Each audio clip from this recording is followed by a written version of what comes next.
The year was 1777, and the fate of the American Revolution hung in precarious balance. On the rolling hills and forests of upstate New York, a campaign was unfolding that would shape the destiny of a fledgling nation. General John Burgoyne, a confident British commander, led a formidable force southward from Canada with the aim of cutting off New England from the rest of the rebellious colonies. His campaign, meticulously planned and bolstered by the promise of support from British and Loyalist forces, faced unexpected challenges as the wilderness closed in around them. The landscape was rugged and unforgiving, the forests dense with towering pines and tangled underbrush. Rivers carved their paths through the terrain, creating natural barriers that slowed the advance of Burgoyne's army. The supply lines stretched thin, and the promise of support from General Howe and other British forces became an increasingly distant hope. Yet Burgoyne pressed on, his army a disciplined force of red-coated soldiers, Hessian mercenaries, and Loyalist auxiliaries, their banners fluttering in the autumn breeze. In stark contrast, the American forces gathered to meet them were a patchwork of militias and Continental soldiers. They were farmers and tradesmen, young boys and seasoned veterans, united not by a uniform but by a shared vision of freedom from British rule.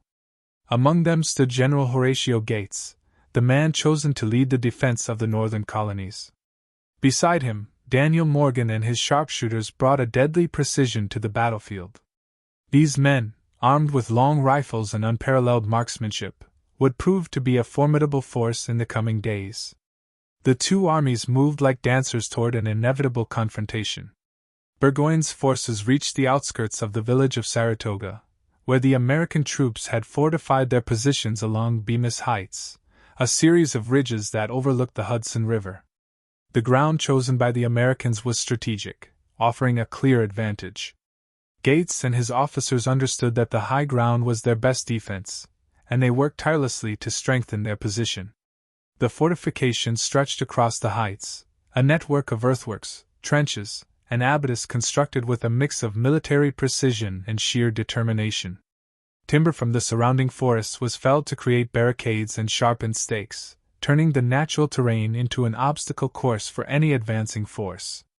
Behind these defenses, cannons were positioned to rain fire on the valley below, and the soldiers prepared for what they knew would be a fierce and bloody engagement. For days, the British forces probed the American lines, testing their strength and searching for weaknesses. Burgoyne, confident in the superiority of his troops, believed that a decisive attack would break the American resistance. Yet every attempt to gain ground was met with fierce resistance. The American sharpshooters, hidden in the dense foliage, picked off British officers with uncanny accuracy, sowing confusion and fear among the ranks. Each British advance was met with a storm of musket fire and the thunderous roar of American artillery. Tensions within the British camp began to rise as supplies dwindled and the promised reinforcements failed to materialize. The soldiers, once confident in their mission, began to feel the weight of the wilderness pressing down on them. The nights were cold, the food rations meager, and the morale of the men waned with each passing day. Burgoyne, however, remained resolute. He knew that retreat was not an option. To abandon the campaign would be to admit failure and risk the wrath of his superiors. In the American camp, the mood was a mixture of determination and anxiety. The men knew that they were up against a well-trained and well-equipped enemy, but they also felt the stirring of hope. News of Burgoyne's struggles had reached them, and they saw in his plight an opportunity to turn the tide of the war. The soldiers, though tired and hungry, were bolstered by the presence of their leaders. Gates, though cautious and methodical, inspired confidence with his careful planning. Morgan, on the other hand, was a fiery and passionate leader, rallying his men with tales of defiance and freedom. The weather began to change as the two armies prepared for the inevitable clash. The skies turned gray, and a light rain fell over the battlefield, soaking the ground and adding another layer of difficulty to the already arduous conditions. The damp air carried the scent of wet earth and gunpowder, a prelude to the storm of battle that was about to erupt.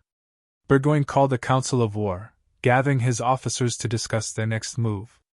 The decision was made to launch a full-scale assault on the American positions. The British commander believed that a concentrated attack could overwhelm the American defenses and secure a path to Albany. The plan was risky, but Burgoyne saw no alternative. He gave the order, and the soldiers prepared themselves for the fight ahead. In the American camp, scouts brought word of the British movements. Gates and his officers quickly formulated their strategy, relying on the natural advantages of their position and the skill of their sharpshooters. The men were ordered to stand ready, their weapons cleaned and loaded, their resolve steeled for the battle to come. As dawn broke on the day of the battle, the two armies faced each other across the battlefield. The British forces, their ranks tight and orderly, moved with precision as they advanced toward the American lines. The red of their uniforms stood out starkly against the muted colors of the autumn landscape, a vivid reminder of their formidable presence. The Americans watched and waited, their muskets raised and their fingers on the triggers. The tension in the air was palpable, the silence broken only by the occasional call of a bird or the rustle of leaves in the wind. Then, as the British came within range, the first shot rang out. The battle began in earnest, the air filled with the sound of musket fire, the roar of cannons, and the shouts of men. The British forces pressed forward, their bayonets glinting in the light of the morning sun. The Americans held their ground, firing volley after volley into the advancing ranks. The sharpshooters, hidden among the trees, took aim at the British officers, their deadly accuracy wreaking havoc on the chain of command. Smoke filled the air, obscuring the battlefield and adding to the chaos. The ground trembled under the weight of the fighting, the cries of the wounded mingling with the roar of the guns. Both sides fought with fierce determination, either willing to give an inch. The British forces managed to breach the American lines in several places, but each time they were driven back by the tenacity of the defenders. The Americans fought with a mix of discipline and desperation, their knowledge of the terrain giving them an edge over their adversaries.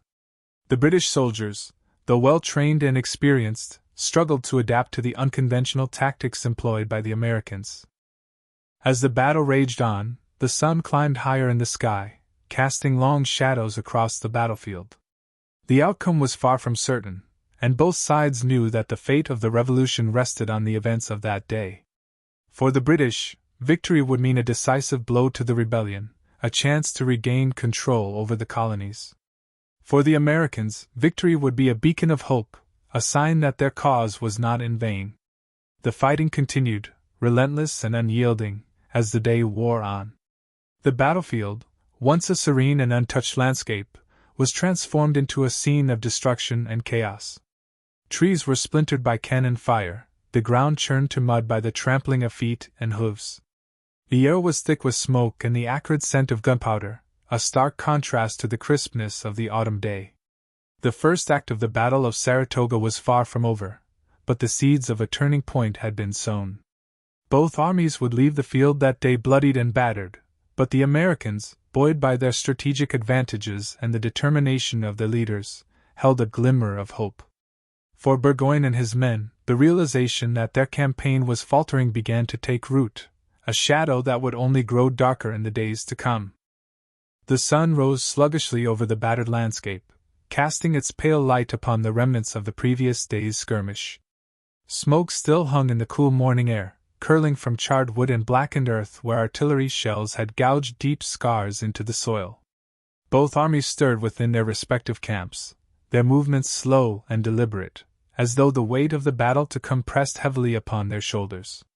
The clatter of metal against metal, the muted murmurs of soldiers preparing for another day, and the distant neighing of horses melded into an ominous symphony.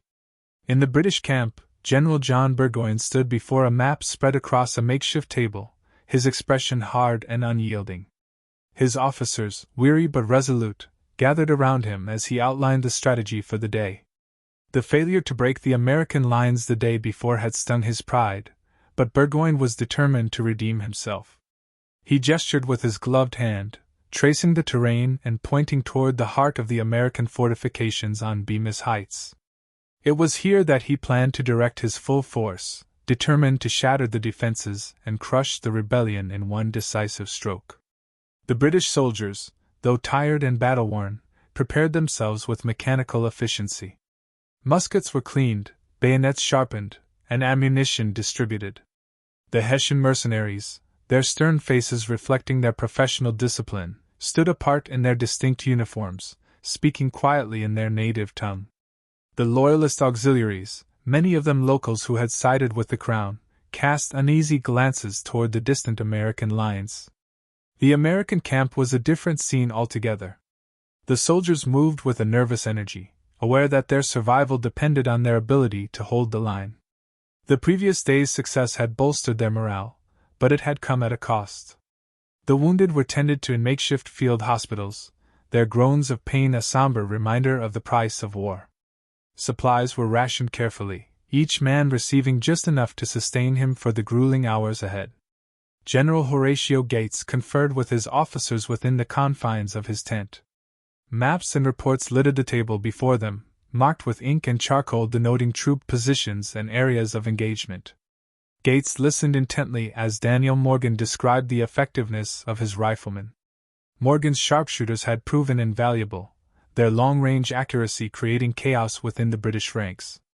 Gates nodded, his mind calculating the best way to exploit this advantage. Meanwhile, on the fringes of the camp, the riflemen prepared for the day with a grim determination.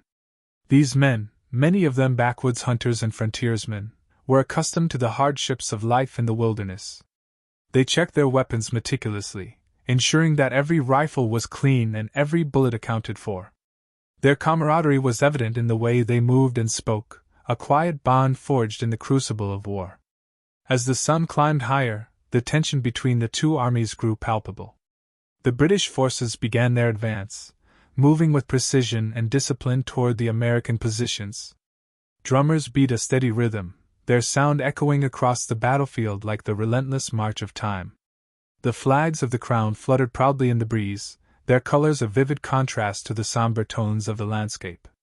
From the heights, the Americans watched the British approach. Gates and his officers surveyed the scene from an elevated vantage point, their expressions grim but resolute.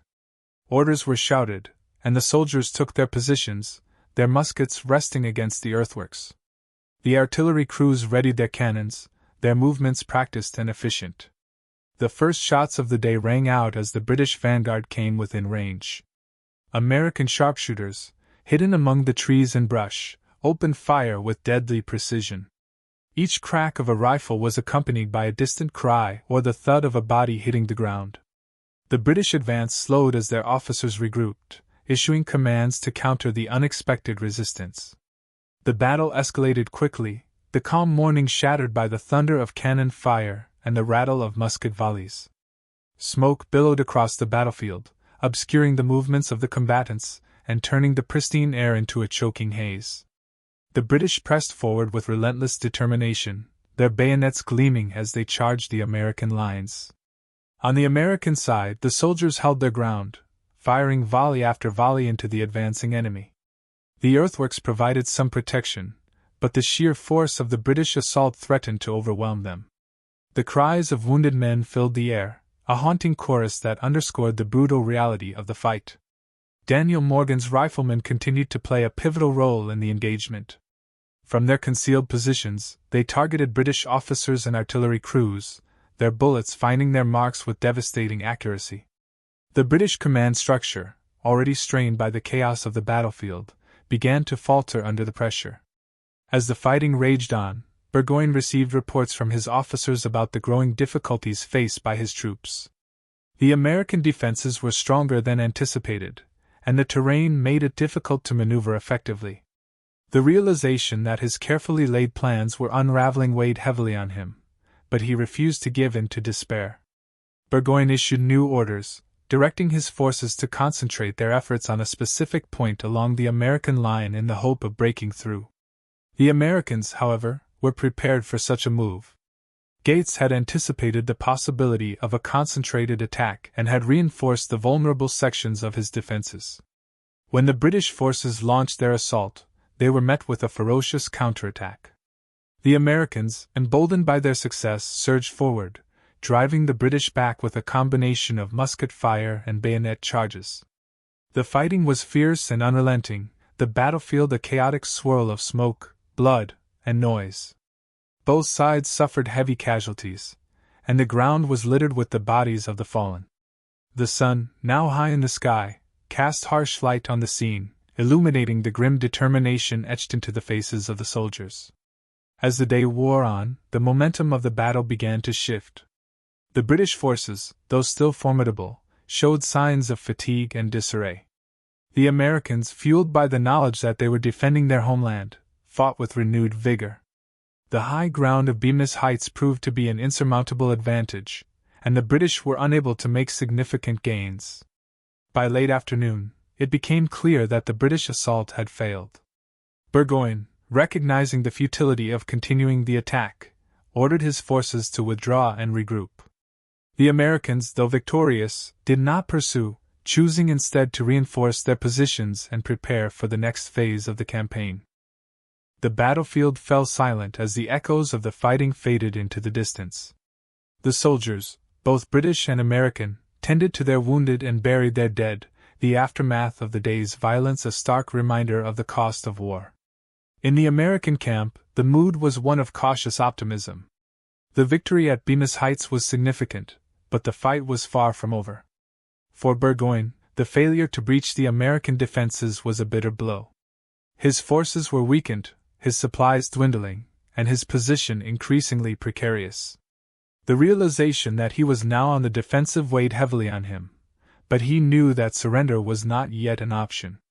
The stage was set for the next act of the Battle of Saratoga, a confrontation that would ultimately determine the course of the American Revolution and alter the destiny of a nation.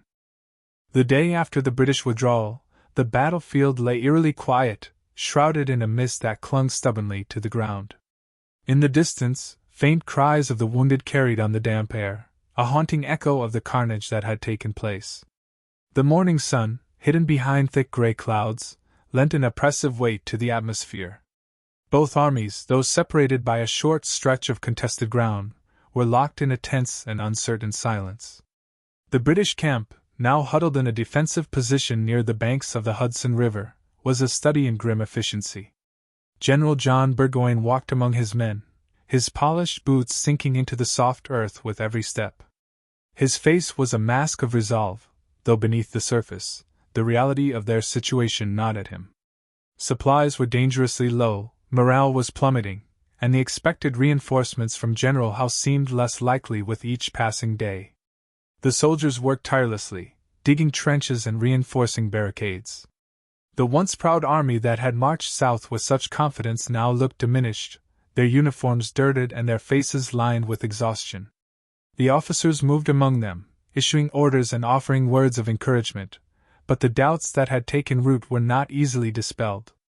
In contrast, the American camp atop Bemis Heights buzzed with cautious optimism.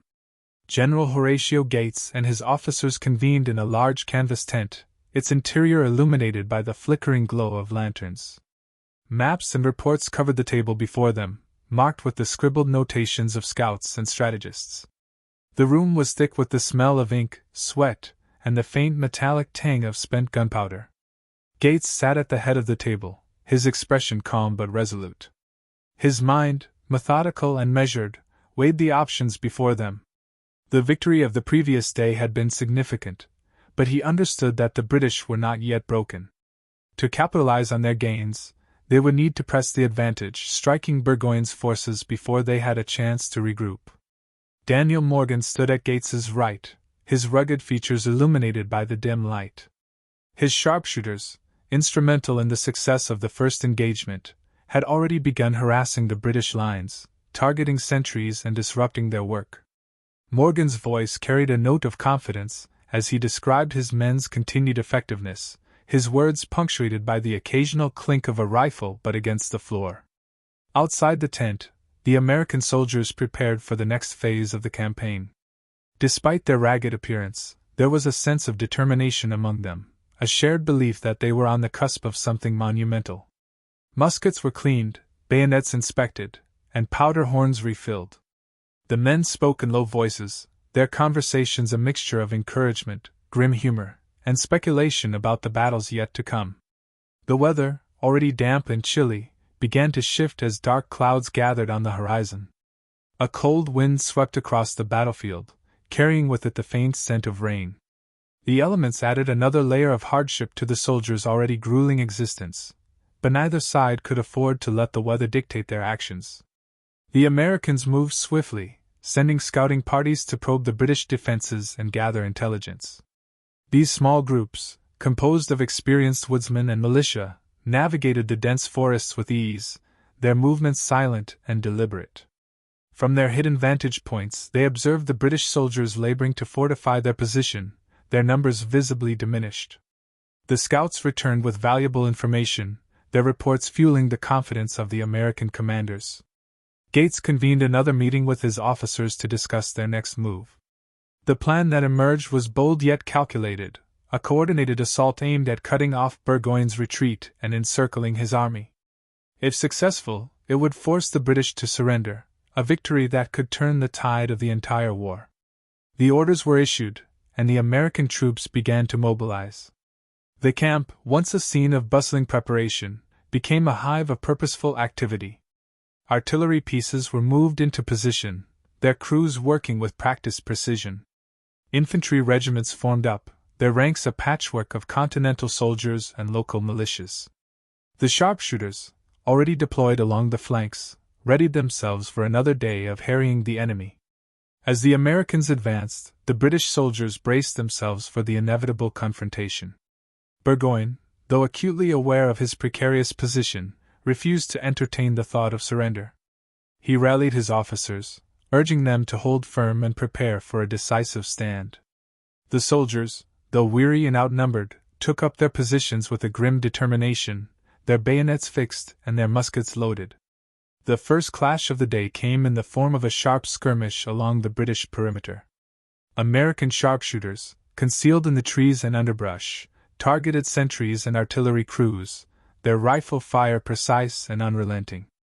The British responded with musket volleys and cannon fire, but the hidden attackers proved difficult to dislodge.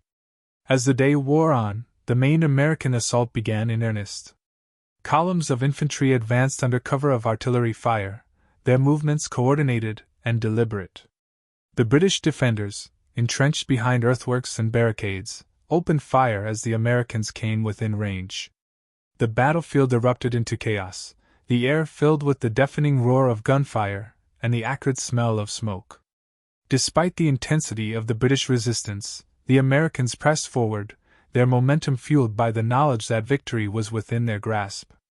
The ground between the two armies became a no-man's land of mud and blood, a testament to the ferocity of the fighting. The British lines, though holding for the moment, began to show signs of strain as the relentless American attacks continued. By late afternoon, the rain that had threatened all day finally began to fall, soaking the battlefield and adding another layer of misery to the combatants. The downpour turned the ground to mud, making movement difficult and rendering many of the weapons unreliable. The soldiers, both British and American, fought on through the deluge, their uniforms soaked and their spirits tested. The Americans, undeterred by the worsening conditions, continued their advance. Morgan's sharpshooters, despite the rain, maintained their deadly accuracy, picking off British officers and further destabilizing the enemy's command structure. The artillery, though hampered by the wet conditions, provided crucial support, their thunderous volleys shaking the very earth. As darkness fell, the fighting began to subside, both sides exhausted and bloodied. The Americans, though unable to deliver a decisive blow, had gained significant ground and inflicted heavy losses on the British. Burgoyne's army, now effectively surrounded and with their supply lines severed, faced an increasingly dire situation. In the American camp, the mood was one of cautious triumph. The day's success had brought them one step closer to victory, but the cost had been high. The soldiers, weary but resolute, tended to their wounded and prepared for the challenges that lay ahead. For Burgoyne, the realization that his campaign was nearing its end began to take hold. His once proud army was now a shadow of its former self, their numbers dwindling and their morale shattered. The shadow of surrender loomed large, a prospect that Burgoyne could no longer ignore. The stage was set for the final act of the Battle of Saratoga, a moment that would not only determine the outcome of the campaign but also alter the course of history. The struggle for freedom, though fraught with hardship and sacrifice, seemed within reach for the American forces, their resolve unbroken and their vision undimmed. The dawn of October 7, 1777, broke over the Hudson River Valley with a chill that seemed to seep into the very bones of the men on both sides. A thick fog clung stubbornly to the ground, shrouding the field in a ghostly veil and muting the first rays of sunlight. The eerie stillness was punctuated only by the occasional creak of leather straps, the muffled murmur of voices, and the sharp clink of metal as soldiers checked their weapons and equipment. In the British camp, the mood was somber and tense. General Burgoyne, his face lined with exhaustion and worry, stood at the edge of his command tent, surveying his diminished forces. Around him, his officers gathered, their expressions mirroring the unease that gripped the army. The situation was dire, supplies were almost gone, and their lines of retreat were blocked. Burgoyne knew that he was surrounded, and with each passing hour, the hope of reinforcements from the south faded further into improbability. Burgoyne's decision to launch a final offensive was born not out of confidence but desperation. His plan was simple yet audacious: to strike at the American forces' flank and force them into retreat, breaking the encirclement and creating an opportunity to escape. The order to prepare for battle rippled through the camp, and the soldiers moved with a grim determination, aware that this might be their last chance to salvage victory, or their lives. The fog worked to the British advantage as they assembled their troops for the attack. Columns of red-coated infantry formed up with practiced precision, their bayonets glinting faintly in the dim light. The Hessian auxiliaries, their uniforms a stark contrast to the British regulars, stood ready to lend their strength to the assault. Cannons were dragged into position, their wheels cutting deep ruts into the soft ground, and the crews busied themselves loading shot and powder. Across the field, the American camp stirred to life. The soldiers, many of them militiamen who had never faced an enemy as formidable as the British, moved with nervous energy. The victory of the previous engagements had buoyed their spirits, but they were under no illusions about the fight to come. The sound of distant drums and the muffled commands of British officers drifted through the mist, a harbinger of the approaching storm. General Horatio Gates, seated at a wooden table within his command tent, studied the reports brought by his scouts. The British were on the move, and their intentions were clear. Gates, a cautious and deliberate commander, weighed his options carefully. His forces held the high ground, and his defenses were strong, but he knew better than to underestimate the resolve of a desperate enemy. As Gates planned his response, a rider arrived with news from the front lines. General Benedict Arnold, though technically without a command following a dispute with Gates, had taken it upon himself to assess the situation. Arnold, fiery and impulsive, had been patrolling the defenses, rallying the men and urging them to prepare for the coming fight. His presence, though unorthodox, had bolstered the troops' morale. The Americans, aware of the British movements, adjusted their lines to meet the threat.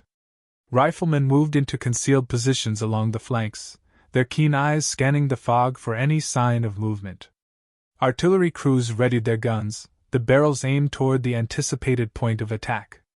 Infantry units, a mix of Continental soldiers and militiamen, took their places behind hastily constructed earthworks, their muskets loaded and bayonets fixed. The first shots of the day came from the riflemen, their long-barreled weapons cracking sharply in the still morning air.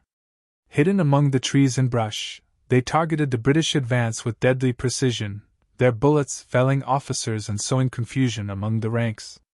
The British responded with volleys of musket fire, the sharp reports echoing across the field and sending birds scattering from the treetops. As the fog began to lift, the battlefield was revealed in stark detail. The British columns advanced steadily, their discipline and training evident in their precise movements. The ground trembled beneath the weight of their approach, the rhythmic cadence of their march a grim reminder of their power. The American artillery opened fire, the booming of the cannons reverberating across the valley. Smoke billowed from the gun barrels, obscuring the view and mingling with the lingering fog. The British advance slowed as the shells exploded among them, throwing up showers of dirt and shrapnel. Still, they pressed forward, their resolve unshaken. The two forces clashed in a cacophony of sound and fury. Muskets roared, bayonets flashed, and the cries of the wounded and dying filled the air. The fighting was fierce and chaotic, the lines blurring as the combatants grappled for control. The ground, already sodden from the previous day's rain, turned to a muddy quagmire, further complicating the movements of the troops. In the midst of the chaos, Benedict Arnold emerged as a force of nature. Though technically without authority, he rode into the thick of the fighting, rallying the troops with his fiery determination. His voice carried above the din, urging the men to hold their ground and press the attack. Arnold's presence electrified the American forces, instilling them with a renewed sense of purpose. The British, despite their initial momentum, found themselves bogged down by the resolute American defense. The high ground of Bemis Heights, coupled with the tenacity of the American soldiers, proved to be an insurmountable obstacle.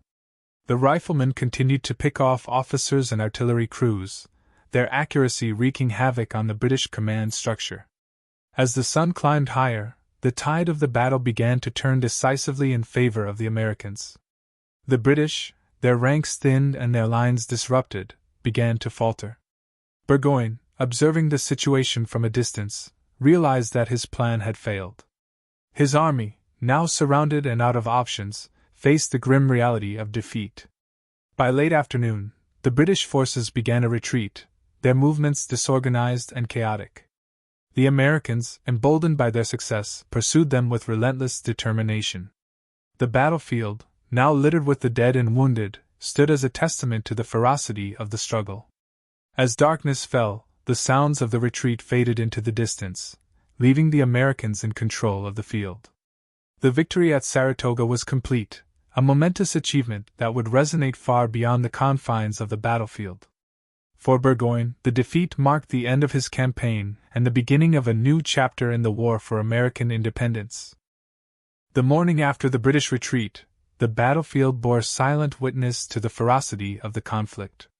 Smoke hung low over the churned earth, mingling with the morning mist that clung to the charred remnants of trees and broken barricades. The sun's light, pale and tentative, revealed the full cost of the previous day's fighting. Scattered across the field were remnants of uniforms, abandoned weapons, and the lifeless forms of men who had fought and fallen. In the American camp, there was an air of solemnity despite the triumph.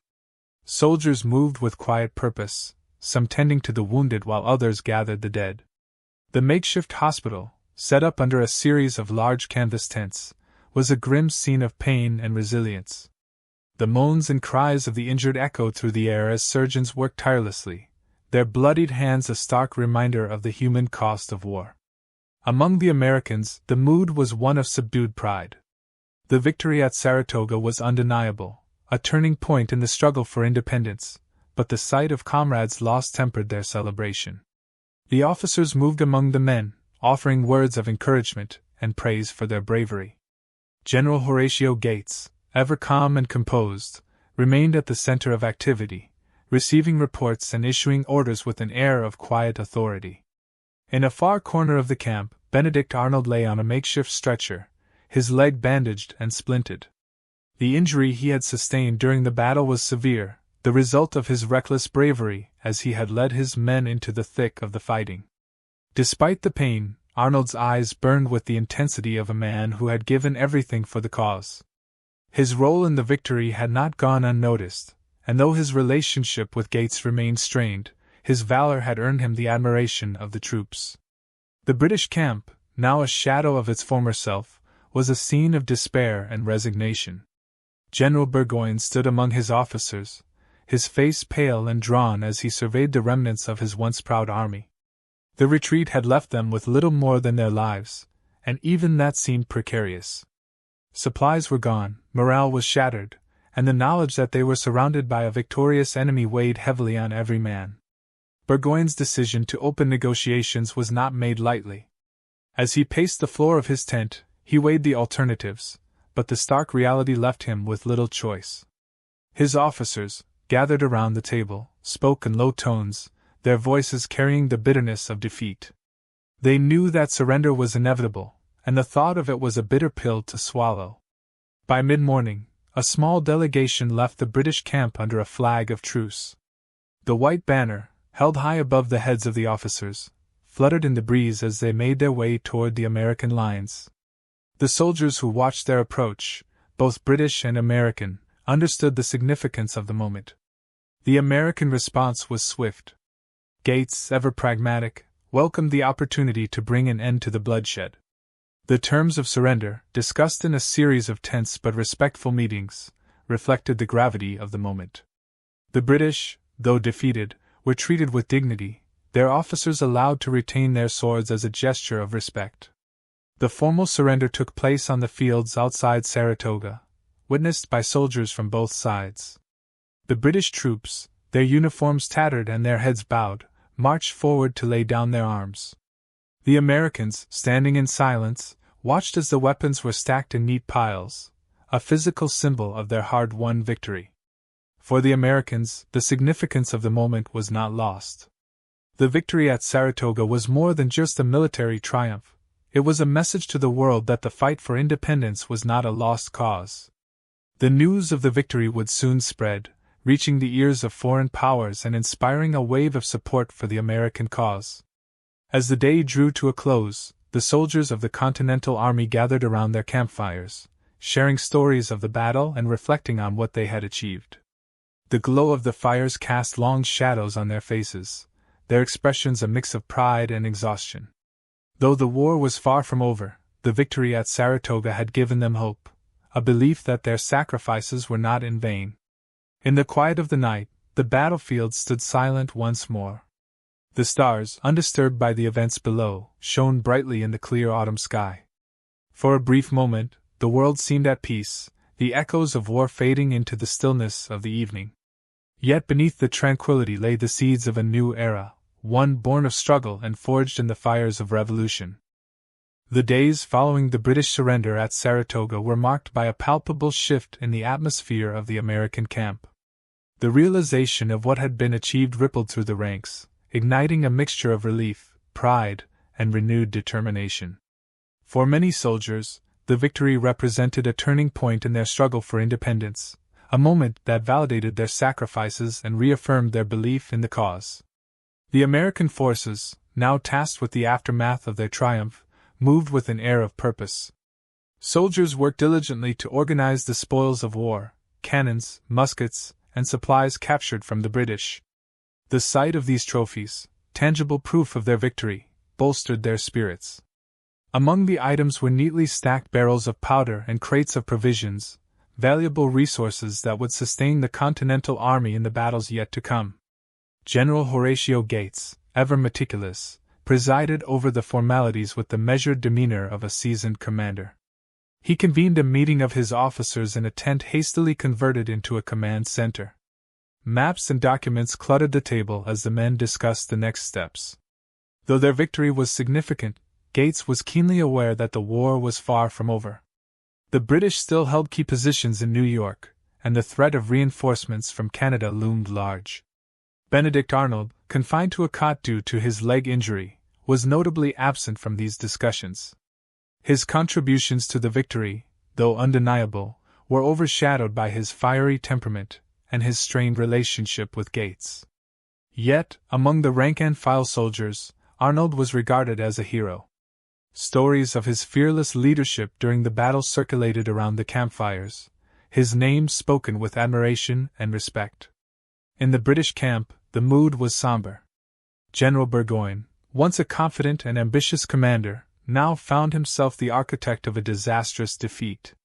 Stripped of his army and isolated in a foreign land, Burgoyne spent long hours in his tent, drafting reports for his superiors in London. His officers, loyal but despondent, moved with the weight of their failure etched onto their faces. The British soldiers, now prisoners of war, were treated with a mix of pragmatism and humanity. The Americans, mindful of the importance of maintaining their moral high ground, provided food and medical care to their captives. Despite their defeat, the British soldiers conducted themselves with a quiet dignity, their discipline intact even in the face of adversity. The surrounding countryside, once a tranquil haven of rolling hills and dense forests, bore the scars of war. Fields were trampled and blackened, trees splintered by cannon fire, and makeshift graves dotted the landscape.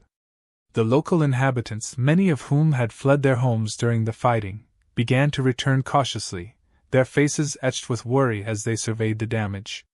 For them, the war was a double-edged sword, bringing both the hope of freedom and the harsh realities of conflict.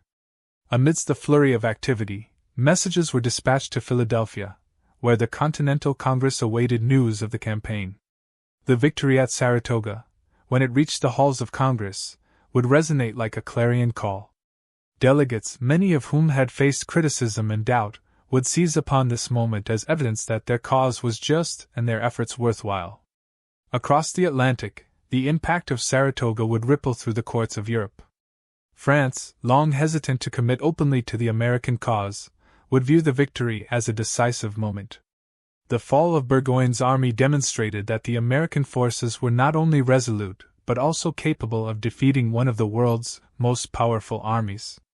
French envoys, who had been monitoring the situation closely, began to prepare their case for alliance, knowing that this victory might tip the balance in favor of full support. In the camp, the soldiers found moments of respite amidst their duties. Men sang songs, shared rations, and wrote letters to their families. The camaraderie forged in the crucible of battle grew stronger, a bond that transcended their differences in background and station. For the officers, this period of reflection was an opportunity to strategize and prepare for the next phase of the war. As the days turned into weeks, the memory of the battle remained vivid. The sights and sounds of the conflict, the thunderous roar of cannons, the sharp crack of muskets, the cries of the wounded, were etched into the minds of those who had fought. Yet, amidst the memories of carnage, there was also a deep sense of accomplishment. They had faced a formidable enemy and emerged victorious, a testament to their resolve and the justice of their cause. The weather began to shift as autumn deepened, the crisp air carrying with it the promise of winter. The soldiers worked tirelessly to fortify their positions, mindful of the challenges that lay ahead. The Hudson River Valley, now firmly under American control, was a vital lifeline for the Continental Army, and its defense would be paramount in the coming months. In the evenings, as the sun dipped below the horizon and the campfires flickered to life, the men gathered to reflect on their shared experience. The victory at Saratoga was more than just a military success. It was a moment of unity, a testament to what could be achieved through courage and cooperation. For many, it was a reaffirmation of their belief in the cause of liberty, a cause worth every sacrifice. The battlefield, now quiet and still, held the echoes of the struggle that had unfolded there. The blood-soaked earth, the shattered trees, and the abandoned weapons stood as silent witnesses to the events that had transpired. Yet, amidst the destruction, there was also a sense of renewal. The victory at Saratoga marked the dawn of a new chapter in the fight for independence, a chapter that would shape the course of history. The autumn sun cast a warm, golden light over the Hudson River Valley as the days passed in the aftermath of the American victory at Saratoga. The calm, almost serene atmosphere belied the profound significance of the events that had unfolded just weeks prior. For the men who had fought, the stillness of the land served as both a comfort and a reminder of the sacrifices made. In the American camp, life settled into a steady rhythm. Soldiers who had once marched into battle now busied themselves with fortifications and maintenance of their equipment. The captured British supplies had been inventoried and stored with care, their addition a much-needed boon for the resource-strapped Continental Army. Cannons, powder, muskets, and provisions that had once been destined to enforce British dominance now served the cause of independence. General Horatio Gates maintained a commanding presence, but his demeanor had shifted. Though still reserved and methodical, there was an undeniable air of confidence about him. The victory at Saratoga had cemented his reputation, and the troops under his command looked to him with a renewed sense of trust and admiration. At his side, his trusted officers worked tirelessly to ensure the camp remained disciplined and prepared for the next challenge. Benedict Arnold, still recovering from his injuries, had become a figure of fascination among the men. Confined to his quarters, he spent his days poring over maps and correspondence, his restless energy undiminished despite his physical limitations. News of his reckless bravery during the battle had spread throughout the ranks, elevating him to the status of a folk hero. Yet, his fiery temperament and his contentious relationship with Gates cast a shadow over his recognition. Amidst the orderly activity of the camp, the broader implications of Saratoga's victory began to take shape. Envoys arrived regularly, bearing news from Philadelphia and beyond. Letters from the Continental Congress expressed their profound gratitude, praising the courage and discipline of the troops. Delegates who had once doubted the feasibility of the war now spoke with optimism, their words carrying the weight of newfound confidence. The officers held frequent councils, their discussions ranging from immediate logistical concerns to long-term strategies for the war. The importance of maintaining control over the Hudson River Valley was emphasized repeatedly. With this vital corridor secured, the Continental Army could disrupt British supply lines and communication, hampering their ability to coordinate reinforcements from Canada or maintain control over New York City. Messages also began to flow from abroad. France, long a silent observer of the conflict, showed increasing signs of willingness to formalize its support for the American cause. Reports hinted at meetings in Paris where the victory at Saratoga had been a central point of discussion. Diplomats spoke of alliances and military aid, their words infused with the cautious hope that the tide of the war might soon turn decisively.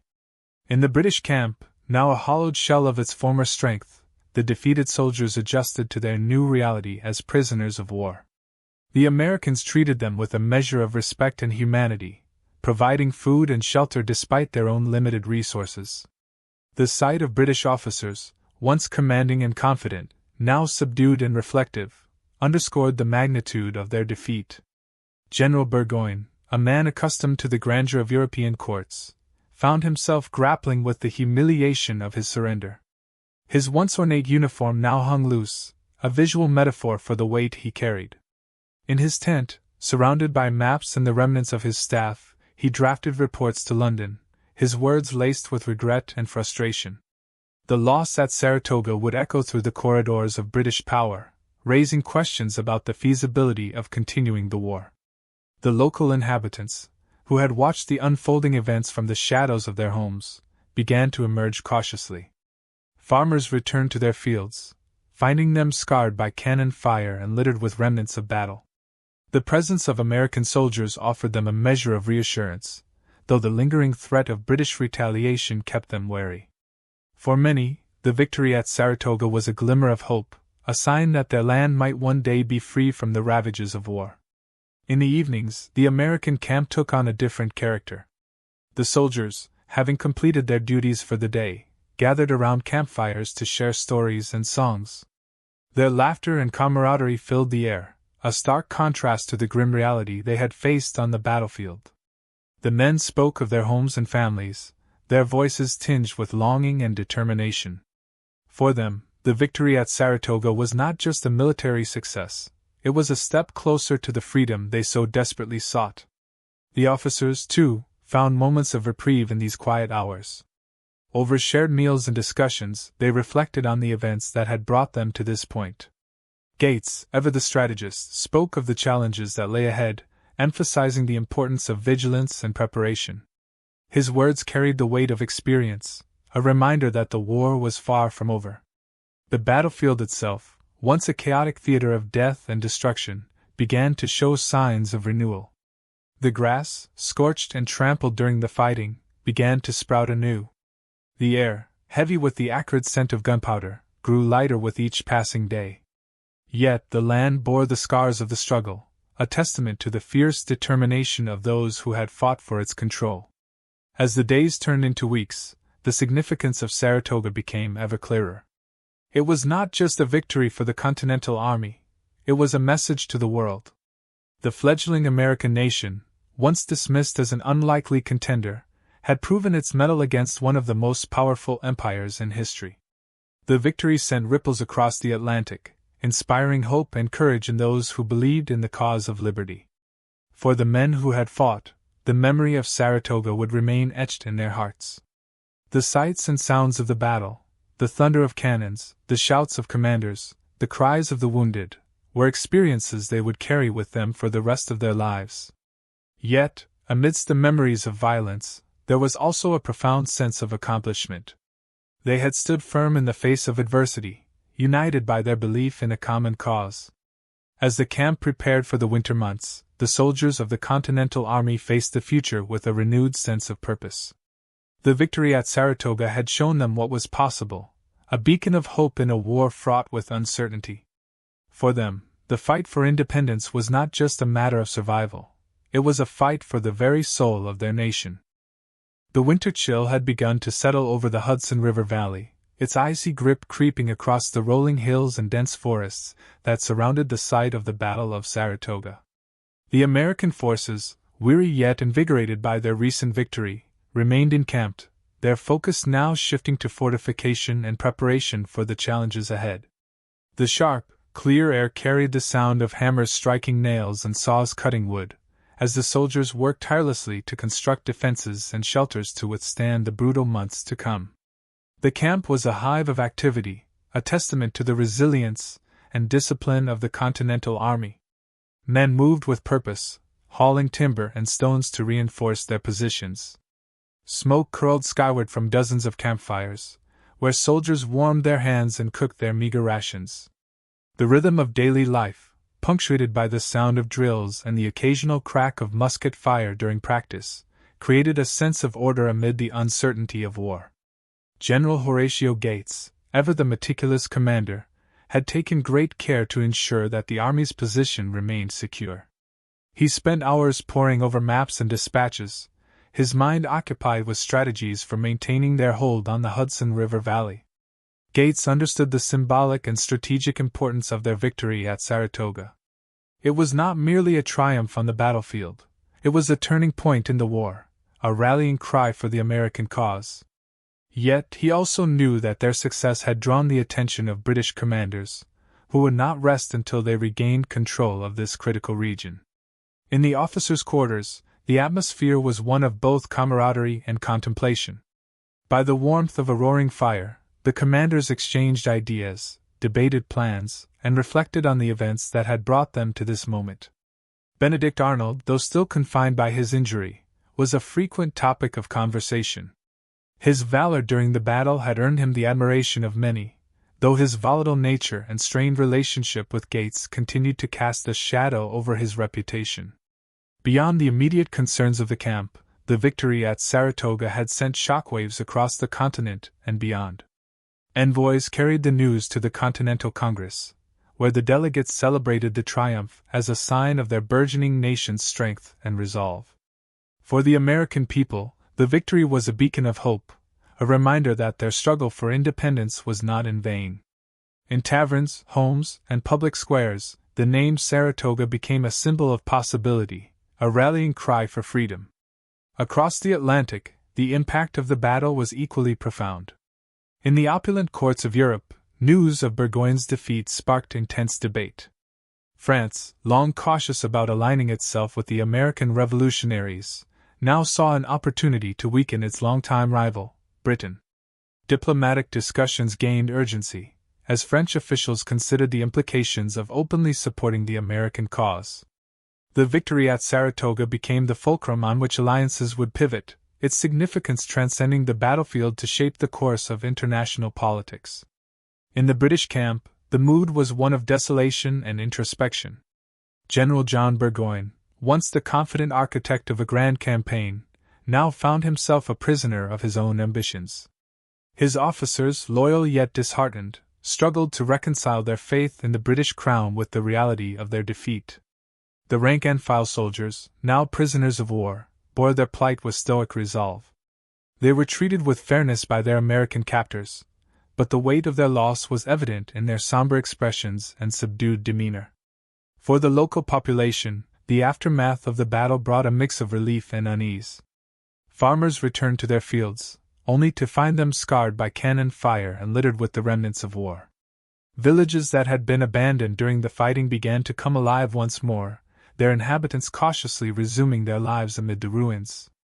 The sight of American soldiers patrolling the countryside offered some reassurance, though the specter of British retaliation loomed large in their minds. As winter deepened, the challenges facing the Continental Army grew more acute. Supplies were limited, and the soldiers faced the prospect of enduring the harsh conditions with little more than their determination to sustain them. Yet the memory of their victory at Saratoga served as a powerful motivator. It was a reminder of what they had achieved and what they still stood to gain. The men drew strength from one another, their shared experiences forging bonds that would carry them through the darkest days. In the evenings, the camp took on a quieter, almost introspective tone. Soldiers gathered around campfires, sharing stories and songs that spoke of home and hope. The flickering flames illuminated their faces, revealing the weariness and resolve that marked them as veterans of a pivotal battle.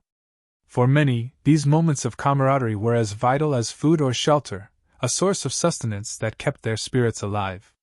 The battlefield itself, now quiet and still, bore the scars of the conflict that had raged upon it. The trees, shattered by cannon fire, stood as solemn witnesses to the violence that had unfolded. The ground, once soaked with blood, began to heal, though the memory of what had transpired remained etched in the landscape.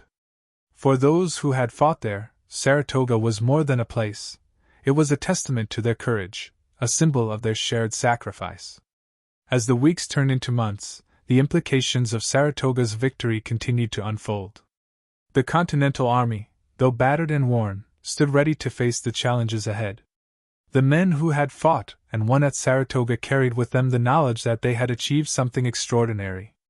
They had defied the odds, standing against one of the most powerful armies in the world and emerging victorious. For the American cause, the Battle of Saratoga was a turning point, a moment that changed the trajectory of the war and the course of history. It was a victory born of strategy, sacrifice, and the unwavering belief in a future where liberty and independence would prevail. And as the soldiers of the Continental Army prepared for the trials that lay ahead, they carried with them the enduring legacy of Saratoga, a legacy of resilience, unity, and the power of a people determined to shape their own destiny. The sun rose slowly over the Hudson River Valley, casting its soft light upon a land that had seen both triumph and devastation. The camp of the Continental Army bustled with the sounds of men and horses, a symphony of preparation as the soldiers readied themselves for what lay ahead. The victory at Saratoga, though decisive, had not marked the end of their struggle. Winter loomed, its harsh grip threatening to challenge the very survival of the army that had proven so resilient in battle. General Horatio Gates stood at the center of the camp, his posture erect, his demeanor calm but commanding. He surveyed the activity with a critical eye, ensuring that his orders were being carried out with precision. The soldiers worked with practiced efficiency, erecting stronger shelters, stockpiling supplies, and fortifying their position against any potential British counterattack. Gates understood the gravity of their situation. The coming months would test not only their physical endurance but also their collective will. Across the camp, the soldiers moved with a sense of purpose born of necessity. Their uniforms were patched and worn, their faces weathered by the elements, but their spirits remained unbroken. The men knew that they were part of something greater than themselves, a cause that transcended the hardships of their daily lives. Their conversations, though often laced with humor and camaraderie, reflected a deep understanding of the stakes. They spoke of home, of family, and of the freedom they sought to secure for future generations. In the officers' quarters, discussions grew more intense. The victory at Saratoga had bolstered their confidence, but it had also raised questions about the next phase of the war. General Gates convened his trusted advisors, their voices filling the room as they debated strategy and logistics. The need to maintain control of the Hudson River Valley remained a top priority, as did the necessity of securing additional resources to sustain their forces through the winter. The officers knew that their success at Saratoga had drawn attention from both allies and enemies, and they prepared for the challenges that would inevitably follow. Benedict Arnold, though confined to his quarters due to his injuries, remained a topic of discussion and intrigue. His actions during the battle had been nothing short of heroic, and his name was spoken with admiration by soldiers and officers alike. Yet, Arnold's relationship with Gates remained strained, their differing personalities and approaches to command creating a tension that neither man seemed willing to address directly. Arnold spent his days writing letters and reviewing reports, his restless energy channeled into plans for future campaigns. Beyond the immediate concerns of the camp, the victory at Saratoga continued to ripple outward. News of the battle reached the Continental Congress, where the delegates celebrated the triumph as a turning point in the war. Letters of congratulations poured in from across the fledgling nation, their words filled with gratitude and pride. The battle had not only secured a critical military victory but also galvanized the American people, inspiring hope and determination in their quest for independence. Farther afield, the impact of Saratoga was felt on the international stage. In France, the news of Burgoyne's defeat had reached the royal court, sparking intense discussions among diplomats and military advisors. The possibility of a formal alliance with the American revolutionaries grew stronger with each passing day, as French officials recognized the opportunity to weaken their British rivals. The victory at Saratoga became a symbol of American resolve, a beacon that drew the attention of those who might lend their support to the cause. Meanwhile, in the British camp, the mood was one of dismay and introspection. General Burgoyne, once confident in his ability to subdue the rebellion, now faced the reality of his defeat. His letters to London were filled with regret and explanations, as he sought to account for the failure of his grand campaign. For the rank-and-file soldiers who had been captured, the experience was one of humiliation and uncertainty. They were treated with respect by their American captors, but the weight of their loss was palpable. The local population, too, felt the aftershocks of the battle. Farmers and villagers returned to their homes, finding them scarred by the conflict that had unfolded around them. Some saw the victory as a sign of hope, a step closer to the freedom they longed for. Others remained wary, knowing that the war was far from over and that their land could once again become a battleground. As the days turned into weeks, the camp settled into a routine that balanced preparation with reflection. Soldiers honed their skills, drilling in formation and practicing their marksmanship. They worked to repair their equipment and fortify their defenses, knowing that the winter months would bring new challenges. Yet, amidst the rigors of their daily lives, there were moments of respite. Around campfires, they shared stories and songs, their voices carrying across the crisp night air. These moments of camaraderie strengthened their bonds, reminding them of the shared purpose that united them. The battlefield itself, now quiet and still, bore the scars of the struggle that had taken place. The ground was marked by craters and trenches, the remnants of hastily built fortifications and artillery positions. Trees, splintered by cannon fire, stood as stark reminders of the violence that had unfolded. Yet nature began its slow process of renewal. Grass sprouted in patches, and the air, once thick with smoke and gunpowder, grew cleaner with each passing day. For the men of the Continental Army, Saratoga was more than a victory. It was a turning point in their journey toward independence. It was a testament to their resilience, their courage, and their unwavering belief in the cause they fought for. The memory of the battle would stay with them, a source of pride and inspiration as they faced the challenges that lay ahead. The sun set over the camp, casting long shadows across the landscape. The soldiers of the Continental Army, though tired and worn, stood ready to continue their fight. They had proven that they could stand against the might of the British Empire, and they carried with them the hope that their efforts would one day lead to a free and independent nation. Saratoga had shown them what was possible, and they were determined to see their cause through to its ultimate conclusion. The cold grip of winter had begun to tighten around the encampment, transforming the landscape into a bleak, frozen expanse.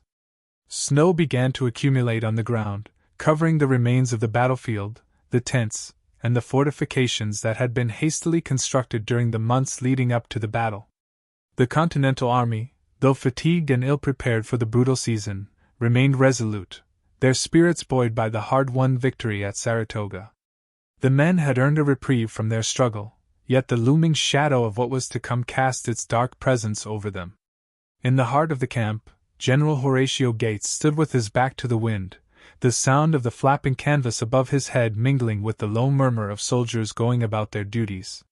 He glanced toward the horizon, his face hard and etched with determination.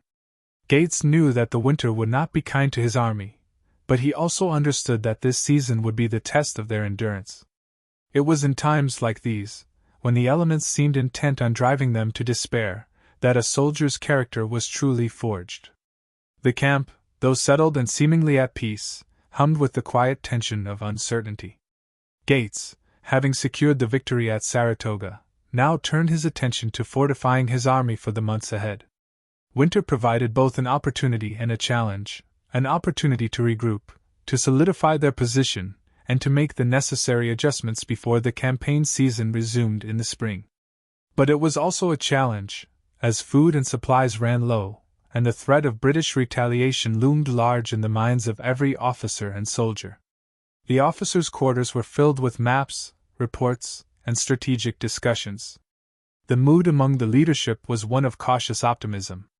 They had achieved the unthinkable by defeating Burgoyne and his army at Saratoga, but they knew that this was only the first step.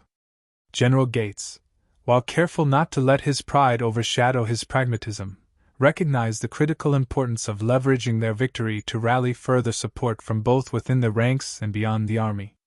As the camp came alive with the daily rhythm of survival, the soldiers continued their work of reinforcing their positions, making the best of what little they had. They chopped wood for fires, repaired tents, and dug in against the deepening cold.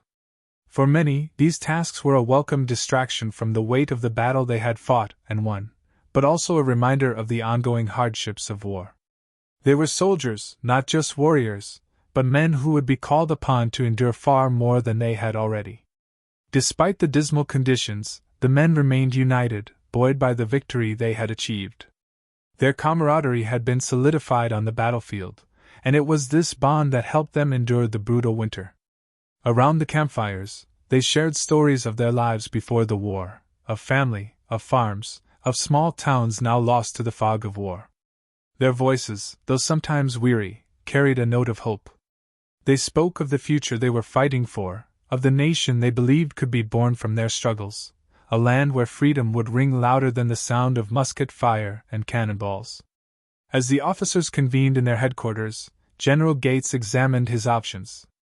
The British had not been idle. Their forces, though weakened, were still formidable. The defeat at Saratoga had dealt a significant blow, but the British Empire was vast, and its resolve unbroken. In the coming months, it was inevitable that the British would attempt to reclaim their lost territory. Gates knew that he would need every advantage he could muster, reinforcements, supplies, and most importantly, the continued loyalty of his men. While Gates was busy with the strategy of the winter months, another figure in the camp captured the attention of the soldiers: Benedict Arnold. Though still recovering from his injury, Arnold's name continued to be spoken with reverence, his actions during the battle elevating him to the status of a hero. Yet, beneath the surface, Arnold's discontent with his treatment at the hands of General Gates festered. His pride, wounded by what he saw as a lack of recognition for his role in the victory, threatened to drive a wedge between him and the army's leadership. Despite this, Arnold's influence remained undeniable. He was a figure of legend, a man who had led the charge in some of the most decisive moments of the battle. His presence was a reminder to both the officers and soldiers of what they had accomplished, and what they still had to fight for. Arnold, ever the restless soul, continued to push for greater involvement in the future campaigns, and despite his personal grievances, his tactical mind remained sharp. The soldiers knew that there would be no rest for them in the coming months. The winter might slow the pace of the war, but it would not stop it. Even as they huddled around fires, wrapped in thick coats and blankets, they knew that the battles they fought in the spring would be no less dangerous. The war was far from over, and the victory at Saratoga, though significant, had not secured their independence.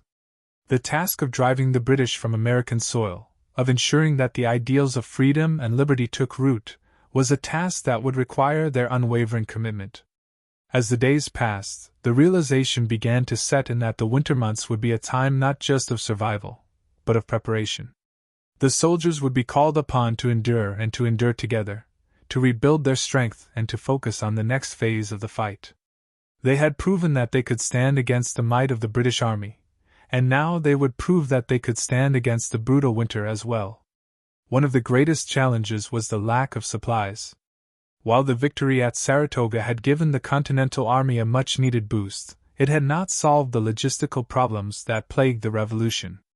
Food, ammunition, and proper clothing were in short supply, and the harsh winter would only make matters worse. In some cases, soldiers resorted to foraging in the surrounding forests for firewood and sustenance, scavenging what little they could to keep themselves alive. Even as they struggled with these shortages, the soldiers held on to their resolve. The victory at Saratoga had sparked something within them, a fire that would not be easily extinguished. It was a fire of hope, of belief in the cause they were fighting for.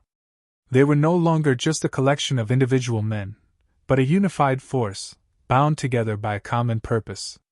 And as long as they remained united, there was nothing that could stand in their way.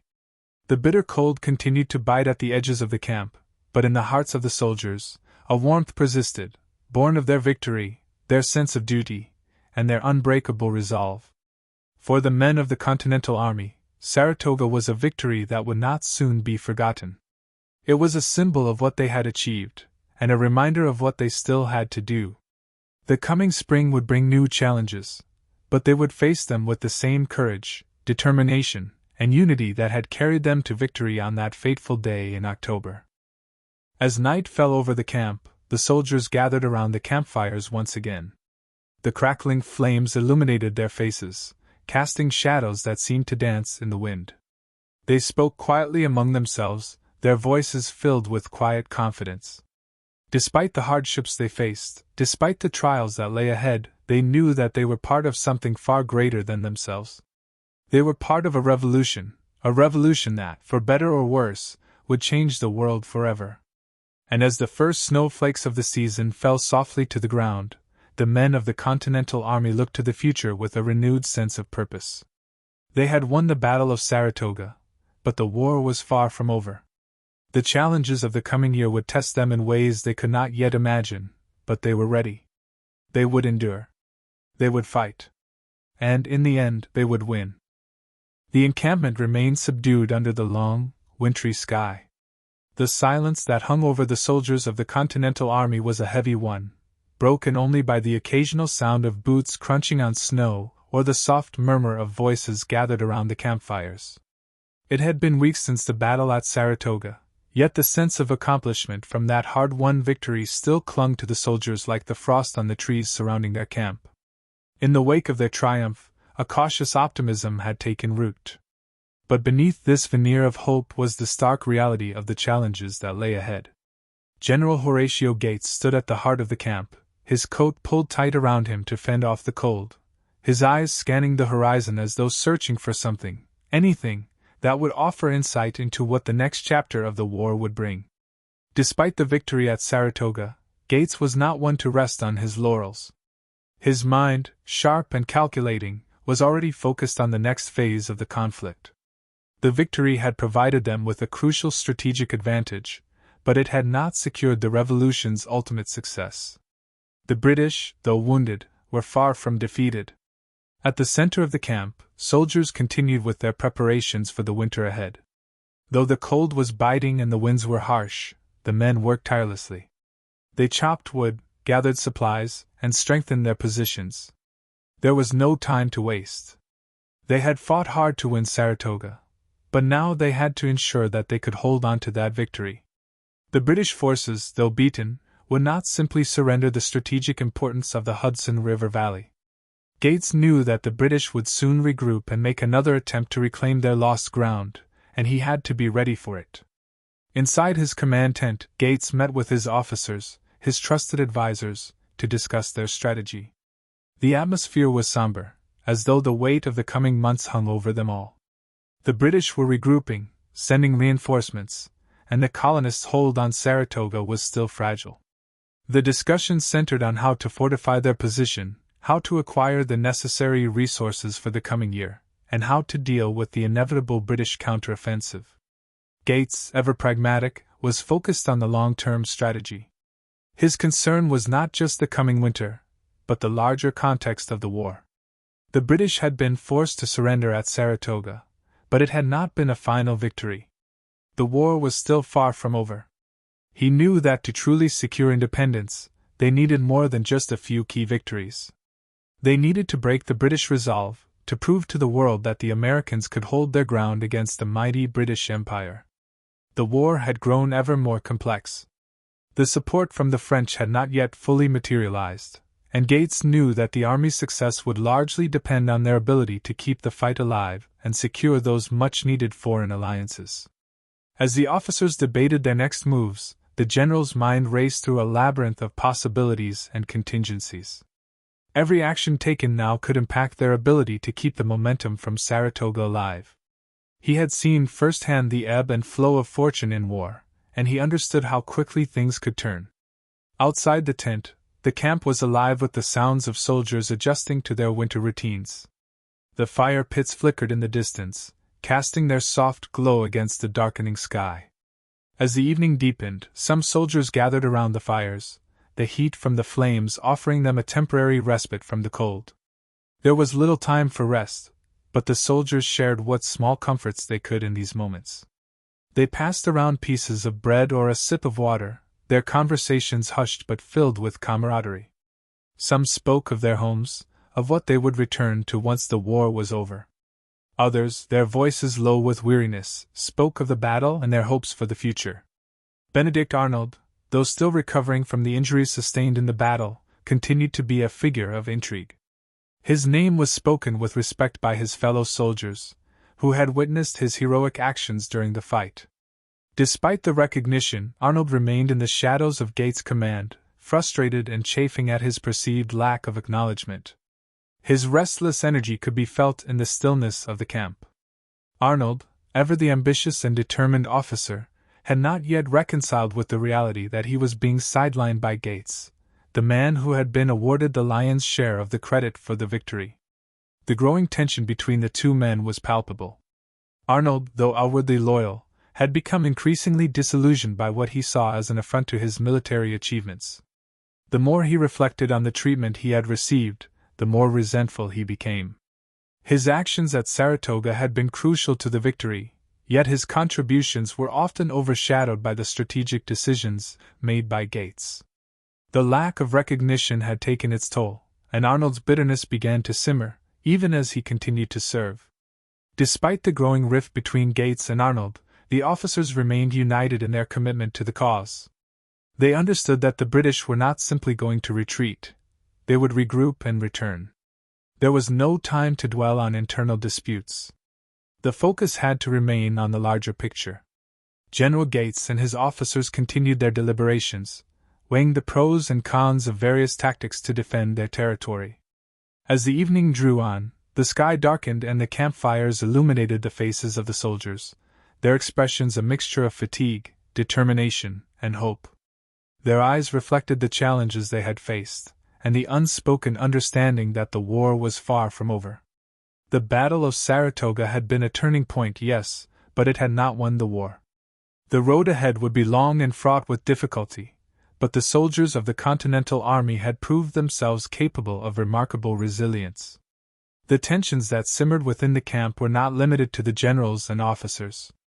Among the rank-and-file soldiers, whispers circulated of their hopes for a swift conclusion to the war. They yearned for the day when they would return home to their families, to their farms, to the lives they had left behind. But deep within their hearts, they also knew that they had a duty that transcended their personal desires.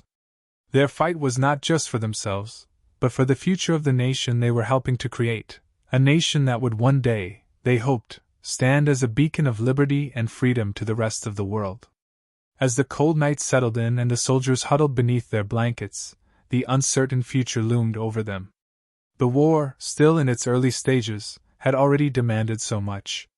But for the men of the Continental Army, the victory at Saratoga had ignited a fire that would not be easily extinguished.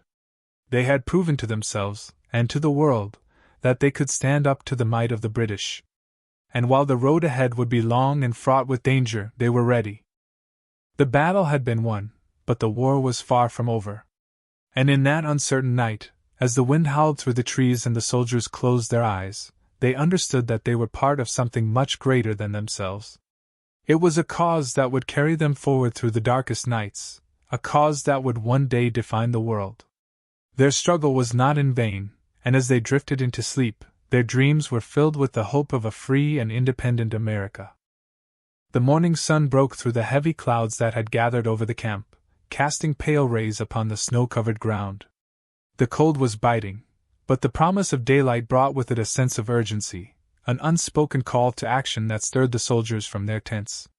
The events of the previous day, the discussions, the strategic considerations, had weighed heavily on their minds, but now there was no time for reflection. The war was far from over, and the work of securing their position had to continue. General Gates, though fatigued, was resolute. His strategic mind remained sharp, ever calculating the next move, understanding that Saratoga had been just one victory in a series of engagements that would determine the fate of the colonies. There was no room for complacency, not when the British were sure to retaliate. While the soldiers had fought with valor and resilience in their last clash, Gates knew that every moment of relative peace was a temporary reprieve. The British would regroup, they would recover, and they would strike back. By midday, the Continental Army was once again in motion. The soldiers were still recovering from the intensity of the battle, and the weight of their equipment seemed heavier now, each step forward a reminder of the struggles they had faced and would continue to face. But despite the physical and emotional toll, there was a collective sense of purpose, a knowledge that they had secured something vital in that hard-fought victory.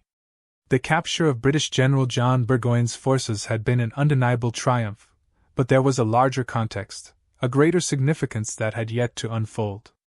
The tactical advantage gained at Saratoga was immense. The British were weakened, their forces scattered and diminished. But in war, nothing was certain, especially when it came to such a powerful and persistent adversary as the British Empire. Gates had seen enough of warfare to understand that the tides of battle could shift with startling speed, and every action taken now would reverberate through the next chapters of the conflict. There was no time to waste. The soldiers could not rest for long.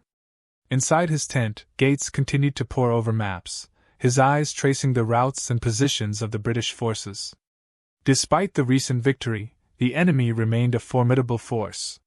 It was not just the British Army he had to contend with but the whole apparatus of empire, their navy, their supply lines, their ability to reinforce and resupply. He had to think beyond the present and plan for the inevitable counteroffensive. The stakes were higher than ever. He had to secure Saratoga, and he had to keep the momentum going. The future of the revolution depended on it. The officers under Gates' command had seen the tide turn at Saratoga, and now they were focused on consolidating their position. They had to ensure the safety of their captured prisoners and maintain control of their newfound ground. But more than that, they had to ensure that the American cause remained viable on the international stage. The victory had caught the attention of the French, who were cautiously watching the unfolding events in the colonies. Their involvement could tilt the balance of power, but it was far from guaranteed. They needed more victories to prove that the Continental Army was capable of sustaining its fight. Though the soldiers of the Continental Army had gained a valuable prize in the surrender of Burgoyne's forces, the harsh realities of war remained. The men understood that their success at Saratoga was a testament to their endurance, their courage in the face of a larger, more well-equipped enemy. But there was still much to be done. They could not afford to revel in the glory of their victory for long. The war was not won at Saratoga, and the British would not simply retreat without a fight. Benedict Arnold, the fiery and ambitious officer, remained at the fringes of Gates' inner circle, his resentment growing. Though his bravery had been instrumental in securing the victory at Saratoga, Arnold had not been afforded the recognition he felt he deserved. He had fought valiantly, risking his life and enduring personal sacrifice. Yet, despite his actions, the credit had been largely directed toward Gates. Arnold's discontent had festered since the battle, and his frustration with being sidelined only intensified with each passing day. The wounds he had suffered in the battle had been physically painful, but it was the emotional wounds of perceived neglect and slight that seemed to hurt most. The tension between Gates and Arnold simmered under the surface, an unspoken rift that could not be ignored.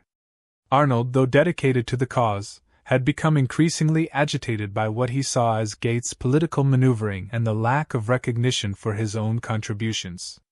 Arnold's ambition and personal pride were at odds with the reality of the military hierarchy, and he struggled to reconcile the two. As the days wore on, the bitterness grew, and the relationship between the two men began to unravel, a divide that would have lasting consequences for the course of the war. Despite Arnold's internal turmoil, the focus of the army remained outward, toward the British forces. The war had entered a new phase, and Saratoga had shifted the balance of power. It was not just a military victory, it was a psychological one. The British had underestimated the resolve of the Continental Army, and now, the world was watching. The news of Burgoyne's surrender spread like wildfire across the colonies, inspiring hope and rallying those who had been hesitant to join the cause. It was a symbol of the possibility of victory, a light in the darkness that had pervaded the early years of the Revolution. For the men who fought in Saratoga, the victory was a testament to their fortitude. They had faced death, had fought against overwhelming odds, and had emerged victorious. But in the back of their minds, they knew that they had only won a battle, not the war. They were aware of the greater struggle ahead, the need to unite the colonies, to gain international support, and to secure the resources necessary to continue the fight. The victory at Saratoga had given them a taste of success, but the journey was far from over. The cold of winter settled upon the camp as the days passed, and though the men took brief moments to rest and regroup, they were always mindful of the fact that the war could resume at any moment. The British would not relent. There would be no peace without a fight, and they would have to be ready for whatever came next. The echoes of the battle still reverberated in their minds, a constant reminder of the price of freedom and the determination it would take to win it. As the soldiers prepared for what would come, their spirits were lifted by the knowledge that Saratoga had been a turning point. The future of the American Revolution had been altered, and with it, the hope for a free and independent nation. But that hope came with a cost, and the soldiers knew they would pay that cost, whatever it might be. The fires of revolution still burned, and as long as those fires remained lit, they would continue to fight. But for now, the camp lay still. The soldiers had earned a brief respite, and though the uncertainty of the future loomed large, the victory at Saratoga was a moment they would not forget. It was a moment that would forever be etched in history, a reminder that even in the darkest of times, the spirit of freedom could endure, and the fight for independence would carry on. The air was thick with anticipation and the scent of damp earth, as the soldiers of the Continental Army prepared themselves for the new phase of the conflict that loomed before them. Despite their recent victory at Saratoga, the landscape of the war remained perilous, and General Gates understood that a single misstep could shift the balance back in favor of the British. The British, although temporarily incapacitated, had not been decisively defeated, and Gates could feel the tension hanging in the air. As the days wore on, the Continental Army's position at Saratoga was growing more precarious, and there was a sense that the slightest change in fortune could tip the scale either way. The winter was coming, and with it, the difficulties of maintaining a fighting force through the harsh conditions. Supplies had to be gathered, and the morale of the soldiers had to be maintained, especially as they began to face the cold and discomforts of winter encampment. Yet the greatest challenge still lay ahead, defending the victory they had achieved. Holding Saratoga was not just a matter of positioning, it was a matter of survival. Gates had given orders to fortify the positions and to establish new defensive strategies. His officers, eager to prove themselves in the wake of Saratoga's triumph, worked tirelessly. The work was grueling, but it was necessary. They had already lost too many men during the battle itself and could not afford to lose any more to the elements, illness, or a surprise attack from the British. Gates was acutely aware of the need to strike a delicate balance between offense and defense. The British forces were regrouping and their might was still formidable, and Gates understood that a well-timed offensive could push the British even further away from the region. The British soldiers, led by General John Burgoyne, had surrendered in the previous engagement, a symbolic and strategically important victory for the Continental Army. However, their surrender had not resulted in the total collapse of the British forces. With reinforcements on their way, it was only a matter of time before the British would attempt another assault. And Gates knew that with their capture, Burgoyne's forces had been neutralized, but the heart of the conflict was still beating strong. The soldiers of the Continental Army were weary. Many had been through years of hardship and battle, but the strain was beginning to show in their faces. Their clothes were tattered, their bodies cold and stiff from weeks of exposure, and their spirits, though bolstered by the victory at Saratoga, were starting to wear thin. It was not just the elements that took a toll on them, but the endless worry that clung to them, worry about the future of the fight, the safety of their homes, the lives of their families. And there was also the ever-present fear that the British might be just a breath away from making a swift and crushing comeback. General Gates was well aware of the psychological toll the war was taking on his soldiers. They had been away from their families for far too long, and many wondered if they would ever see their homes again. Their hopes were tied to a cause far greater than their individual lives, but that did little to shield them from the emotional and physical exhaustion that crept into their bones with each passing day. In his tent, Gates pored over maps and correspondence, reading the reports from his officers, attempting to piece together the next move.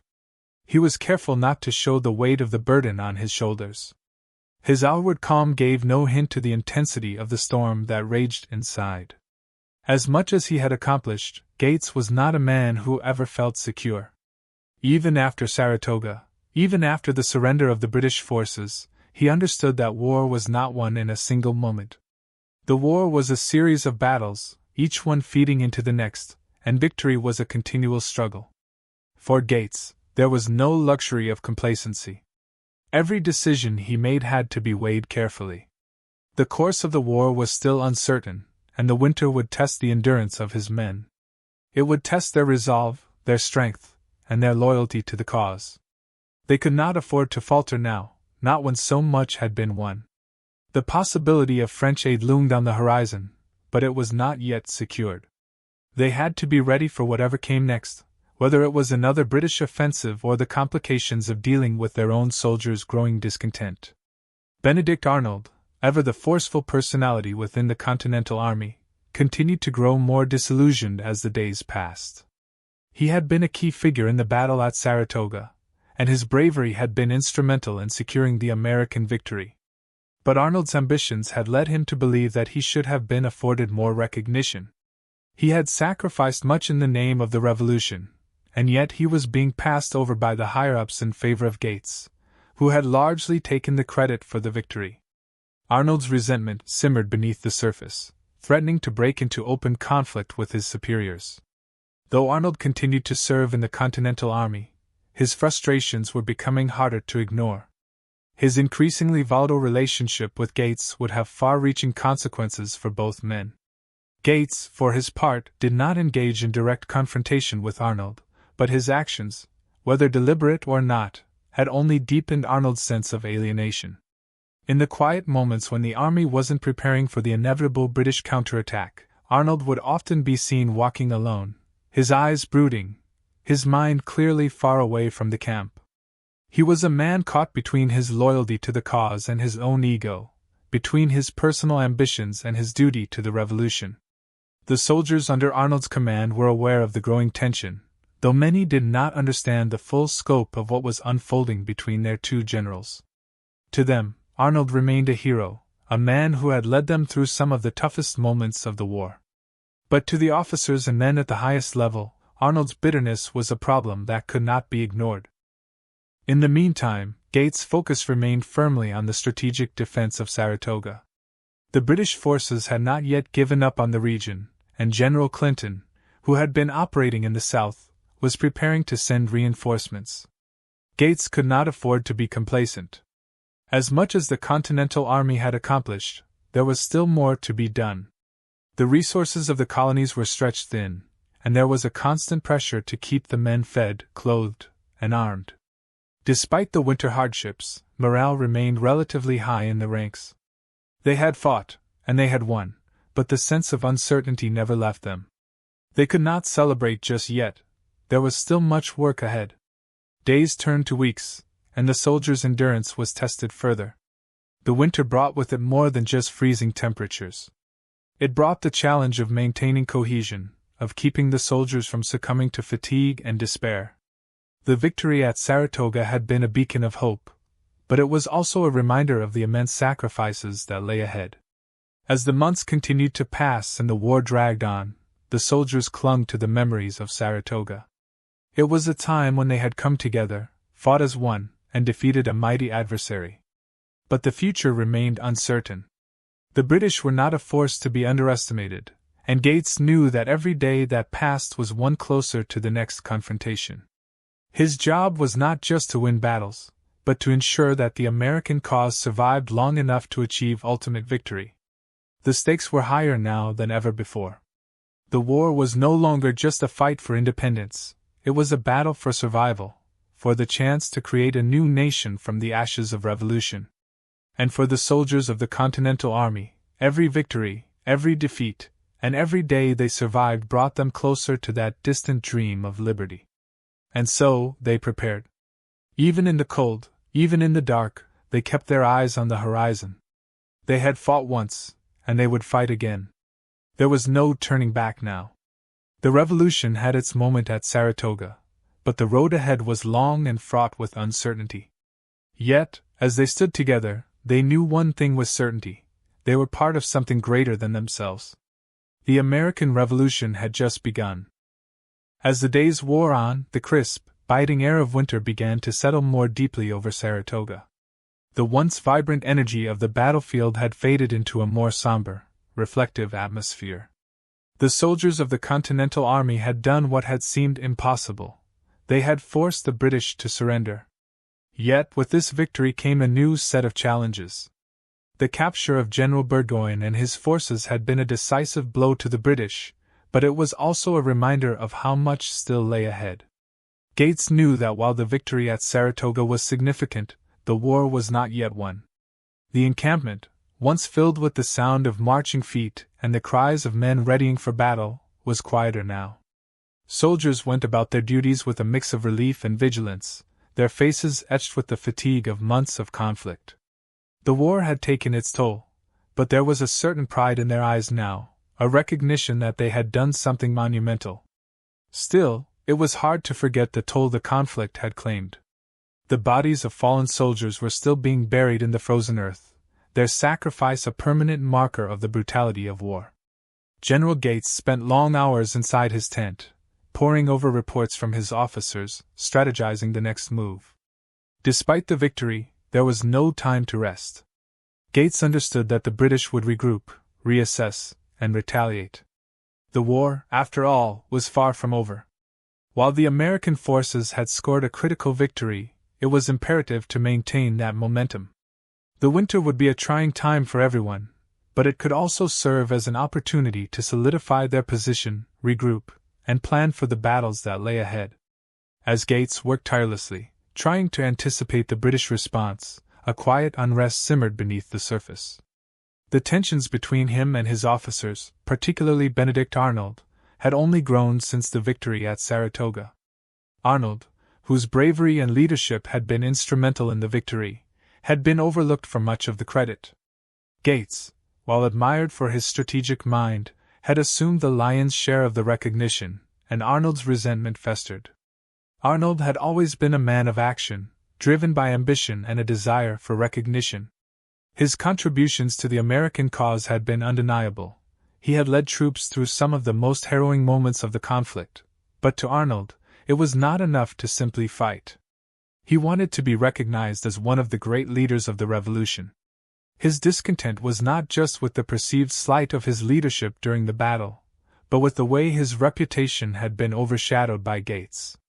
Arnold's bitterness grew over time, leading to a sense of isolation from his comrades. He began to distance himself from the command structure, though he was still dedicated to the cause. The frustration of being passed over for promotions, despite his actions, was compounded by the emotional toll of war. Arnold had taken heavy wounds in battle, and the physical pain, combined with the emotional strain of feeling unappreciated, weighed heavily on him. He had become a man divided, caught between his loyalty to the revolution and his personal pride. While Arnold brooded, the rest of the army continued with its preparations for the days ahead. Despite the difficulties, there was a sense of hope that had not been present before the victory at Saratoga. The news of Burgoyne's surrender had spread across the colonies like wildfire, and it brought with it a renewed sense of purpose. This victory was a symbol of what was possible. The Continental Army had shown that they could take on the British, and they could win. For the first time in the war, it felt like victory was within reach. But as the days passed and winter set in, the men began to feel the weight of the war on their shoulders. The freezing cold brought with it its own set of challenges.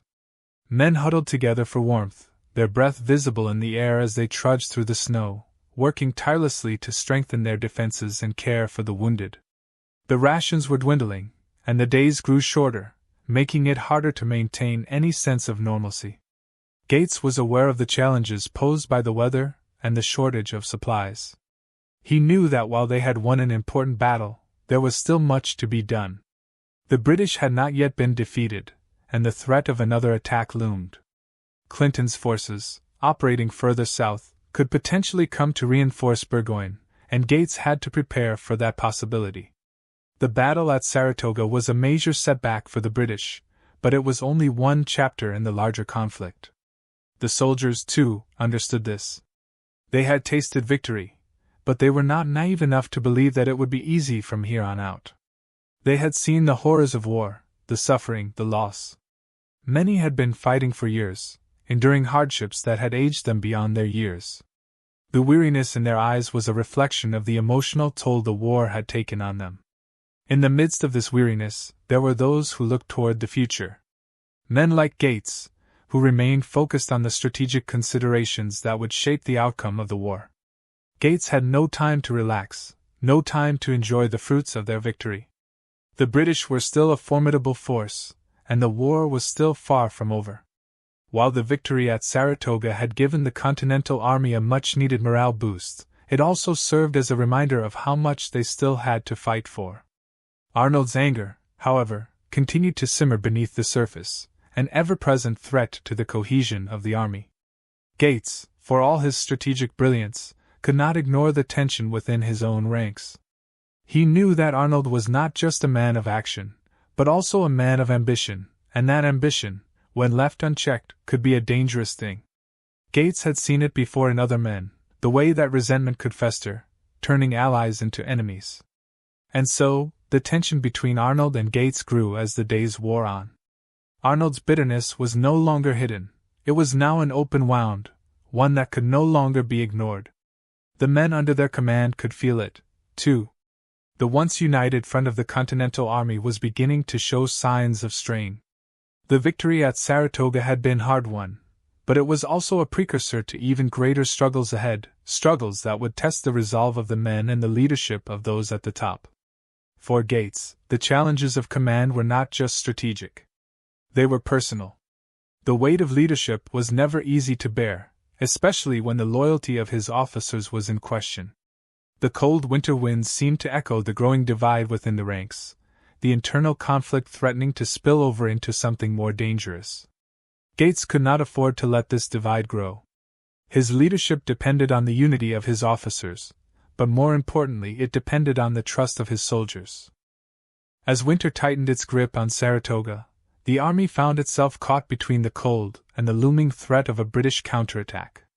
The soldiers could only wait, their lives suspended between moments of action, their eyes constantly scanning the horizon for any sign of the British. They knew that the war was not yet won, and the path ahead was fraught with uncertainty. The next chapter of the Revolution was yet to be written, and it would be shaped by the decisions made in the weeks and months to come. The Battle of Saratoga had changed the course of history, but the future remained unwritten. For now, the soldiers huddled together, their thoughts divided between the victory they had secured and the challenges that lay ahead.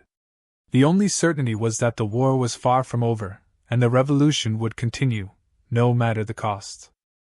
The harsh winter winds continued to cut through the camps surrounding Saratoga. The soldiers, though accustomed to the brutal conditions, could not escape the biting cold that seeped into their bones. Their faces, red and chapped from exposure, were a constant reminder of the trials they had already faced and the many more they would have to endure. Yet there was a strange resilience among the men, an unspoken determination that bound them together, even as the bitter winds and cold earth threatened to break them apart. In the distance, the muted sounds of the war seemed almost surreal, distant gunfire and the occasional rumble of artillery, muffled by the snow and frozen earth. But within the camp, there was no escaping the tension. Despite the victory at Saratoga, there was still a sense of impending danger. The British had not been entirely defeated, and the threat of reinforcements from General Clinton or other British forces weighed heavily on the minds of the Continental Army's officers. General Gates knew that his job was far from done, and he had to maintain his focus. He understood that in war, victory was fragile. One misstep, one moment of complacency, and everything could be lost. Gates spent long hours within the confines of his tent, scrutinizing maps and reports, seeking a way to secure their position. His mind raced through possible strategies and contingencies. He could not afford to let his men grow lax, not after everything they had fought for. The Battle of Saratoga had been a defining moment, but the future remained uncertain, and the British would not relent easily. The cold night air settled heavily over the camp, and the muffled sounds of soldiers working through the dark hours painted a picture of weariness, determination, and resolve. Despite the exhaustion that hung over them, there was still a sense of pride in the air. The soldiers had fought hard for this victory, and they knew they had struck a blow to the British that would echo through history. But as they sat around fires or in their tents, there was an underlying tension, a fear that their triumph might slip through their fingers if they let their guard down. The days dragged on, each one blending into the next, as the army prepared for whatever the future might bring. The soldiers continued to strengthen their fortifications, constructing defensive positions that would hold against a British counterattack. Yet, even as they worked, there was a sense of foreboding. The victory at Saratoga had not wiped away the reality of war. It had only shifted the balance. For every step they took forward, there was still the specter of loss. Benedict Arnold, who had once been heralded as a hero, was becoming increasingly isolated within the camp. The wounds he had suffered during the battle had healed, but the bitterness in his heart had only grown. His resentment toward Gates had been building for months, and now, it was spilling over. Arnold had fought valiantly at Saratoga, but the glory for the victory had been largely claimed by Gates, who had assumed command after the battle. The lack of recognition, combined with Arnold's own ambitions, had festered into open disdain for Gates. In the quiet moments of the night, Arnold would often retreat to his tent, staring into the darkness, wrestling with his frustrations. He had long believed that he was deserving of more. His actions had been pivotal in the success of the Continental Army, yet his name had been overshadowed. The internal conflict within Arnold had reached a boiling point. The tension with Gates had become an unspoken but ever-present issue, one that threatened to unravel the fragile unity of the army. As the soldiers continued to dig in, with the bitter cold making each task more laborious, General Gates tried to maintain his control over the situation. His leadership was constantly under scrutiny, not just from the British but from within his own ranks. Every decision, every move he made, had consequences. The internal divisions between his officers were a potential threat to the cohesion of the army. He knew that Benedict Arnold's discontent was a problem that had to be addressed, but the delicate balance of leadership did not allow him to act too swiftly. He could not afford to make enemies within his own camp. Arnold, for his part, was becoming more vocal in his criticisms of Gates, though he did so with careful consideration. He knew better than to openly challenge his superior, but his words were laced with disdain. He began to distance himself from Gates, and sought out allies among the other officers. The distance between them grew, a gap of mistrust and unspoken rivalry that was becoming increasingly difficult to ignore. The Continental Army, already strained from the harsh realities of war, was now faced with the possibility of internal conflict. The tension between Gates and Arnold was more than just a personal feud. It threatened to undermine the unity that had been so vital to their success at Saratoga. Arnold's pride, wounded by what he saw as a slight, was pushing him to the brink of betrayal. Gates, on the other hand, was determined to maintain control, but the strain of leadership was beginning to take its toll. Despite the difficulties within the camp, the soldiers carried on. They continued their work on fortifications, their movements sluggish but purposeful. The winter was becoming an obstacle, but it was also an opportunity to prepare for whatever lay ahead. They had proven they could stand against the British, and now they had to prove they could withstand the trials of the elements, of starvation, and of the psychological toll the war had taken. At the same time, the political ramifications of Saratoga were becoming more apparent. The French, having closely observed the events of the battle, were now seriously considering entering the war on the side of the Americans. The news of the British surrender had reverberated across the Atlantic, and the possibility of French aid loomed large. This could change the course of the war entirely. The French were a formidable power, and their involvement would shift the balance, but it was far from certain. It depended on the next moves of both the Continental Army and the British. As Gates sat in his tent, considering these developments, he was also keenly aware of the larger picture. The survival of the revolution depended on more than just military success. It depended on diplomacy, on the relationships forged in the wake of victory. If they could secure French support, it could turn the tide in their favor. Yet, this was not something that could be taken for granted.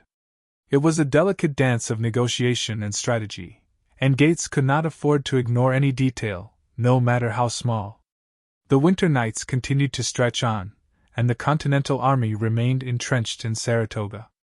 The victory at the battle had given them a measure of hope, but it was tempered by the realities of war. They had won a crucial battle, but the war itself was far from over. And in the shadows of the camp, the tensions between Gates and Arnold continued to grow, threatening to fracture the unity that had been so hard-earned. As the days passed, the army prepared for whatever might come next. They knew that the British were not easily defeated, and the possibility of a British counterattack loomed large in their minds. The winter would test them, but it would also provide an opportunity to strengthen their resolve. The battle for Saratoga was won, but the war was not over, and the future of the revolution still hung in the balance. As winter's grip tightened, the Continental Army remained in their encampments, the cold cutting into them like a blade. The barren trees stretched up toward the pale sky, their twisted limbs holding remnants of snow that had accumulated during the storm.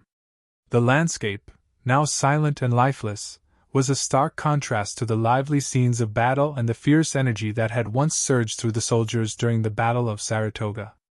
The victorious cheers of the past few weeks had faded, leaving behind an eerie quiet that was only broken by the occasional gust of wind or the distant clattering of tools as men continued to work. The soldiers of the Continental Army had faced incredible hardships during the war, but Saratoga had brought them a much-needed sense of achievement. The surrender of General Burgoyne's army had been a monumental victory, not just for the soldiers themselves, but for the very future of the revolution. The hope and morale that came with such a victory were invaluable. Yet, despite the triumph, a thick cloud of tension hung over the camp. The road ahead remained uncertain, and many of the men knew that the victory at Saratoga had come at great cost. Within the camp, the air was thick with the rumblings of unease. The weight of winter, combined with the uncertainty of the war's next moves, began to press down on the soldiers. The prolonged stay at Saratoga, despite the victory, was wearing on everyone. The cold seeped into their bones, their clothing ill-equipped to handle the long, bitter nights. They huddled around campfires when they could, the flickering flames offering a small comfort against the harsh elements. Rations were low, and supplies were scarce, but the soldiers were used to making do with little. They had no choice. The war had become a brutal game of survival, with every day a test of their endurance and resolve. And then, there were the tensions within the ranks. General Gates, who had been hailed as the leader behind the victory, remained the figurehead of the Continental Army's successes at Saratoga. But his relationship with his officers was far from solid. The most notable of these tensions was the growing rift between Gates and Benedict Arnold, one that had taken root long before Saratoga and had only worsened in its aftermath. Arnold had been instrumental in the victory at Saratoga, his leadership during the battles that led up to the final confrontation with Burgoyne's forces proving invaluable. Yet, despite his obvious contributions, Arnold had been passed over for credit. It was Gates who had received the lion's share of the glory, and Arnold could not abide the slight. He had been overlooked at every turn, despite his bravery and strategic mind. Gates had been promoted while Arnold remained at the same rank. His frustration grew, gnawing at him in the dead of night as he lay in his tent, staring at the flickering shadows cast by the fire. As the days stretched on, the cold grew colder, and the snow began to fall again. The land seemed to be in a perpetual winter, as if the earth itself was mourning the losses that had been endured. Arnold had already been through so much, physically and emotionally, and now the growing sense of being sidelined and ignored was taking a toll. He had endured severe wounds earlier in the war, injuries that would have sidelined any lesser man, but Arnold had pushed through them. He had become something of a legend within the Continental Army, a man who had defied expectations and delivered in the face of overwhelming odds. But all of that had come at a price. The bitterness, which had once been subtle, now swelled within him like a storm. The seeds of rebellion, which had been planted long before Saratoga, were now beginning to sprout. Arnold's disdain for Gates was no longer an internal struggle. It was beginning to leak out, creeping into his interactions with other officers and soldiers. Gates, for his part, did what he could to maintain order. He continued to lead, his mind ever focused on the larger strategy. His concern was for the army as a whole, for the soldiers who had given so much to the cause. But the problem with Arnold was one that Gates could not ignore, despite his efforts to remain above the fray. The general understood the fragility of his command. If the cracks between his officers grew wider, it would ultimately fracture the army. In the midst of all of this, word arrived that the French, long hesitant to enter the conflict, were now seriously considering formal support for the American cause. It was an unexpected but crucial development. The victory at Saratoga had made an impression across the world, particularly in France, where many believed that the Americans had the strength to challenge the British. The potential for an alliance with the French brought new hope to the soldiers, a light at the end of a very long, dark tunnel. If the French entered the war, it could tilt the balance in favor of the Americans, providing critical resources and reinforcements that would be necessary for the long-term survival of the revolution. Gates and his officers knew that this alliance was far from guaranteed. The French would not act simply on the basis of one victory, no matter how significant. A formal treaty would have to be negotiated, and that would require diplomacy. It was a reminder to Gates that the war was not only fought on the battlefield but also in the halls of power and diplomacy. The fate of the revolution would be determined not only by the outcome of battles but also by the ability to secure alliances, to bring in support from foreign powers, and to maintain the morale and strength of the Continental Army. Still, as the winter deepened, the soldiers could not shake the reality of their situation. Their victory at Saratoga had been monumental, but it had not solved all of their problems. The war was far from over. The British would regroup and retaliate. There were still many battles to be fought, many losses to be endured. For the soldiers, the sense of relief that came with the victory had been short-lived. There was still much to be done. Gates himself felt the weight of the war in a way that no one else did.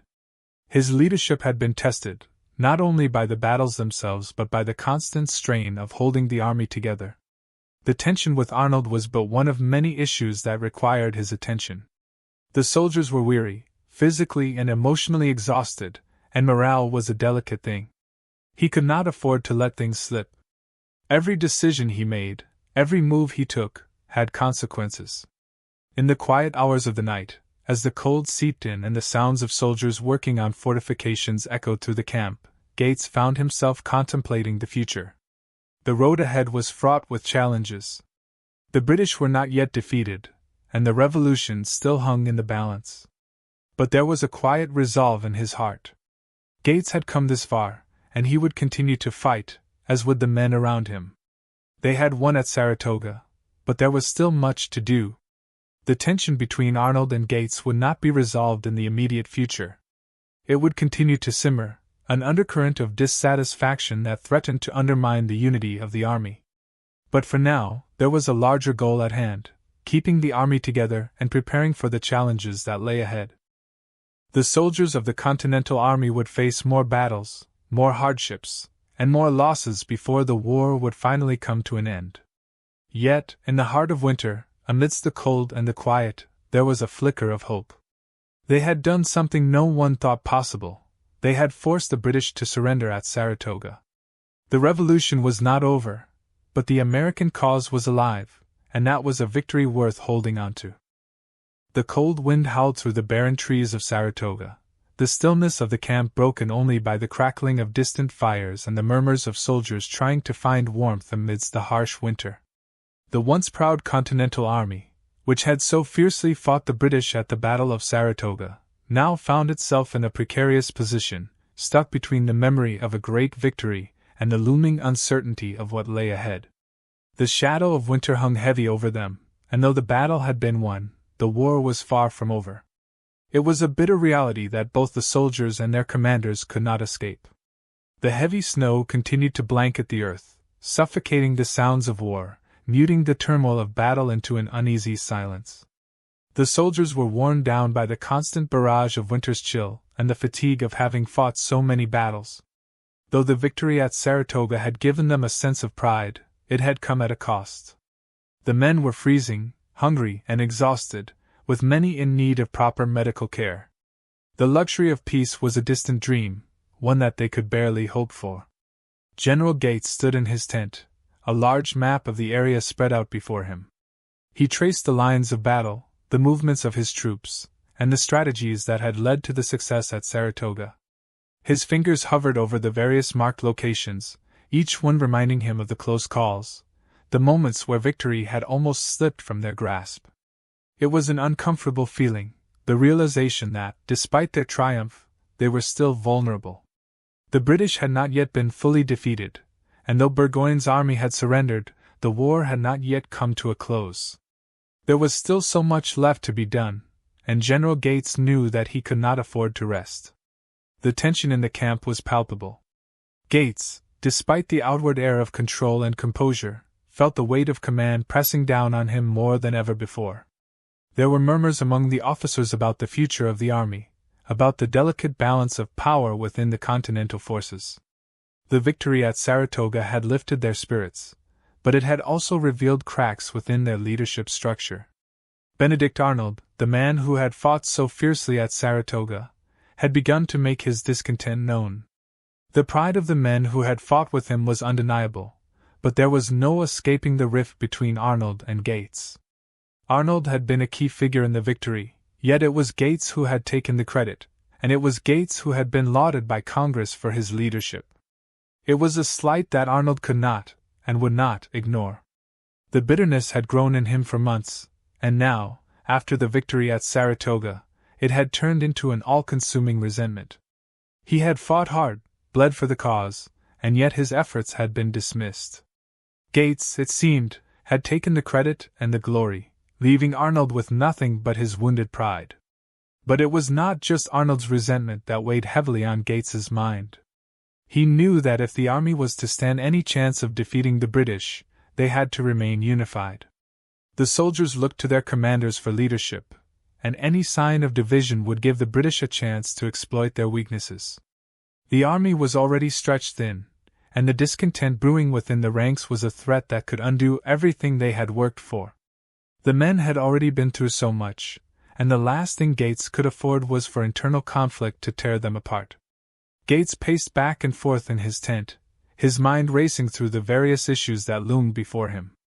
Arnold, the fragile unity of the army, the looming threat of British reinforcements, each problem seemed insurmountable on its own, but together they formed a storm that threatened to consume the entire effort. Despite the victory at Saratoga, Gates knew that the real challenge was just beginning. The war would not be won by one battle alone, and even though Saratoga had given them a brief respite, the reality of war would soon return in full force. Outside the tent, the soldiers continued to labor, constructing fortifications, clearing the snow, and carrying out their daily duties. The work was exhausting, and the cold seemed to sap what little energy they had left. It was a grueling existence, but it was all they could do to prepare for what was to come. The months of hard-fought battles, combined with the unrelenting winter, had worn the men down to their very core. They had fought against one of the most powerful armies in the world, and yet they had not been given the luxury of rest.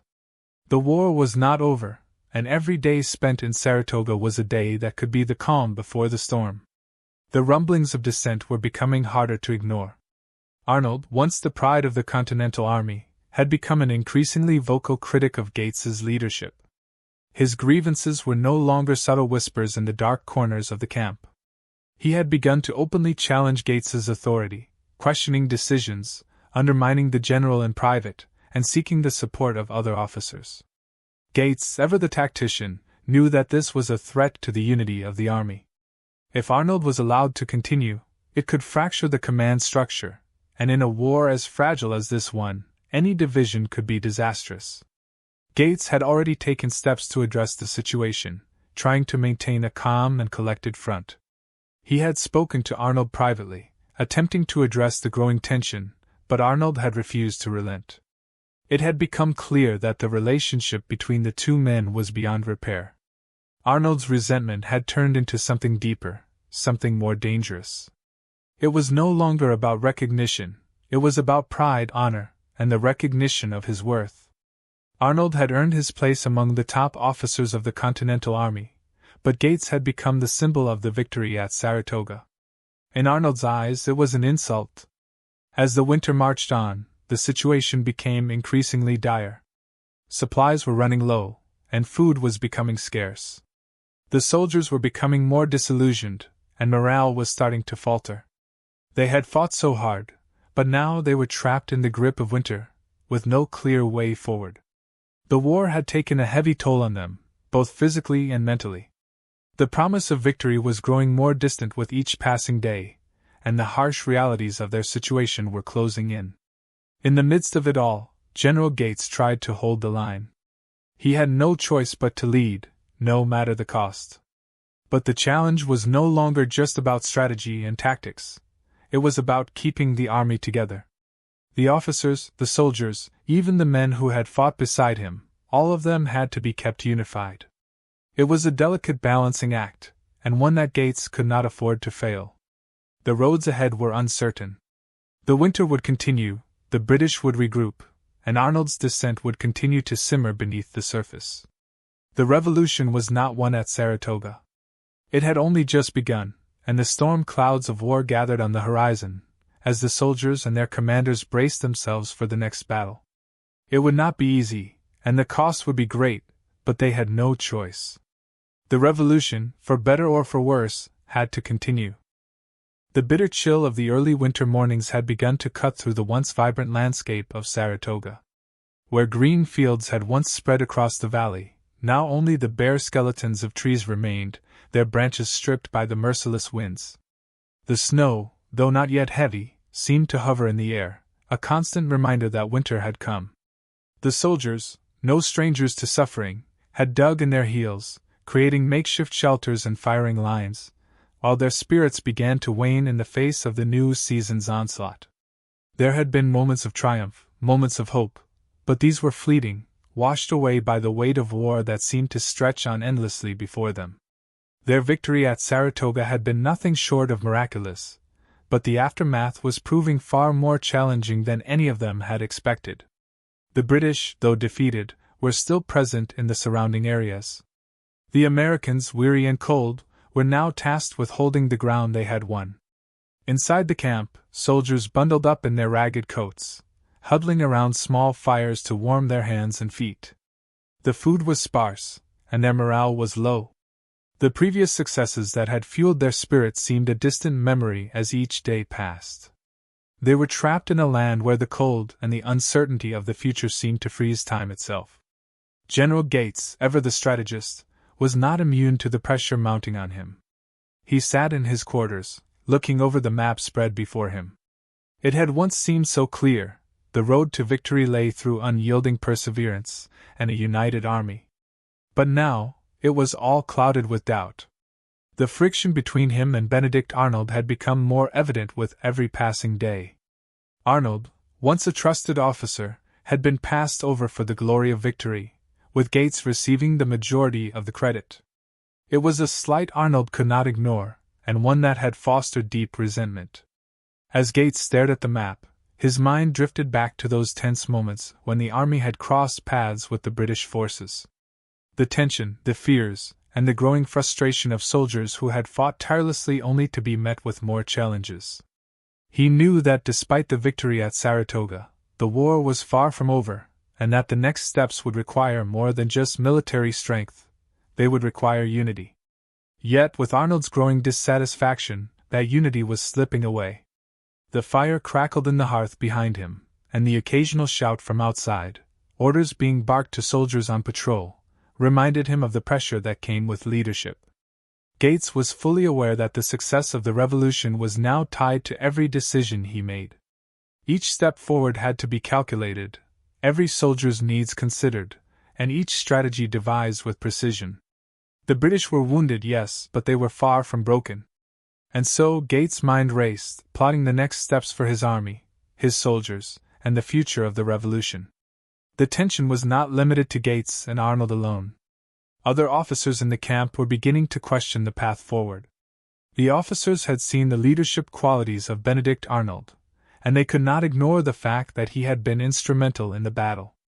Arnold's fiery spirit had kept the troops moving, his tactics had broken through enemy lines, and his courage had sparked a change in the hearts of men. And yet, despite his contributions, Arnold had not been given the recognition he felt he deserved.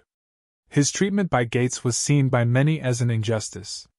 It was hard not to sympathize with Arnold's plight, for they all understood what it meant to sacrifice for a cause, to give everything to a battle, and to be left without recognition when the dust settled.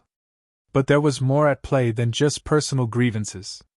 Gates, in his position, understood that the internal strife within the army was a far greater threat to the revolution than any single battle. The soldiers needed direction. They needed to know that their commanders had not only their military prowess but also the vision to lead them through uncertain times. The stakes were too high for them to falter now. The alliance with France, though promising, had not yet been solidified. Gates was mindful of the diplomacy that still needed to be negotiated, and how the outcome of those discussions could drastically affect the course of the war. If the French entered the conflict on the side of the Americans, the war might shift in their favor. But if they failed to form an alliance, the British could regroup and press their advantage. The revolution could be lost, and with it, the hopes of freedom for the colonies. Yet, amid the swirling doubts, the morale-sapping cold, and the tense atmosphere between officers, Gates still found himself clinging to a singular thought: victory at Saratoga had shown them that they could win. That despite the odds, they could defeat the British. It was a lesson they could not forget, no matter how grim the days ahead seemed. That was the key to the Army's future, the belief that they were capable of defying the greatest power on earth. Without that belief, the revolution would be doomed. The men around him, however, did not share in this singular focus. Their eyes were not on the larger war. They were not concerned with France or the future of the revolution. They were thinking of their homes, their families, and their survival. It was difficult to think of glory or destiny when each day felt like an unrelenting struggle against the elements, against hunger, and against the never-ending demands of war. Many soldiers questioned their involvement in the war, wondering if their sacrifices had been in vain. Some had come to Saratoga believing they would be part of a grand cause, but now, they simply wanted to survive. The encampment was growing quieter. Fewer men spoke at night around the fires. Fewer men sang the songs of the revolution. The faces that had once been filled with fire now showed only exhaustion, resignation, and fear. And yet there were still those who fought with unwavering resolve. Those who had seen the worst of war and refused to let it define them. Those who saw beyond the immediate discomfort and saw, instead, the dream of liberty. They understood that their sacrifices were part of something larger than themselves. As winter tightened its grip, the soldiers braced themselves for what was to come. They would not let the cold, nor the internal strife, break them. And Gates, despite his own doubts, knew that it was the strength of his men that would determine the outcome of the war. Their resolve, their courage, their belief in the cause, this was the foundation upon which the future of the revolution was built. The days grew shorter, and the nights colder. Each soldier in the camp knew that the next chapter of the revolution would be just as difficult as the last. But they had one thing that they had not had before: proof that they could win. The victory at Saratoga was a beacon of hope, one that would light their way even as the shadows of winter loomed. The road ahead would not be easy, but they would face it together, united in the belief that the cause they fought for was worth every sacrifice. The sun rose on another cold and gray morning in Saratoga, its faint light barely piercing through the thick clouds that had gathered overhead. The biting wind whipped across the camp, sending chills through the soldiers as they went about their morning tasks. The winter had taken hold of the land, its icy grip refusing to loosen. The soldiers moved slowly, tired from both the physical exertion of battle and the constant battle against the elements. The deep sense of fatigue had become a constant companion, yet there was a shared understanding among them. They had to continue.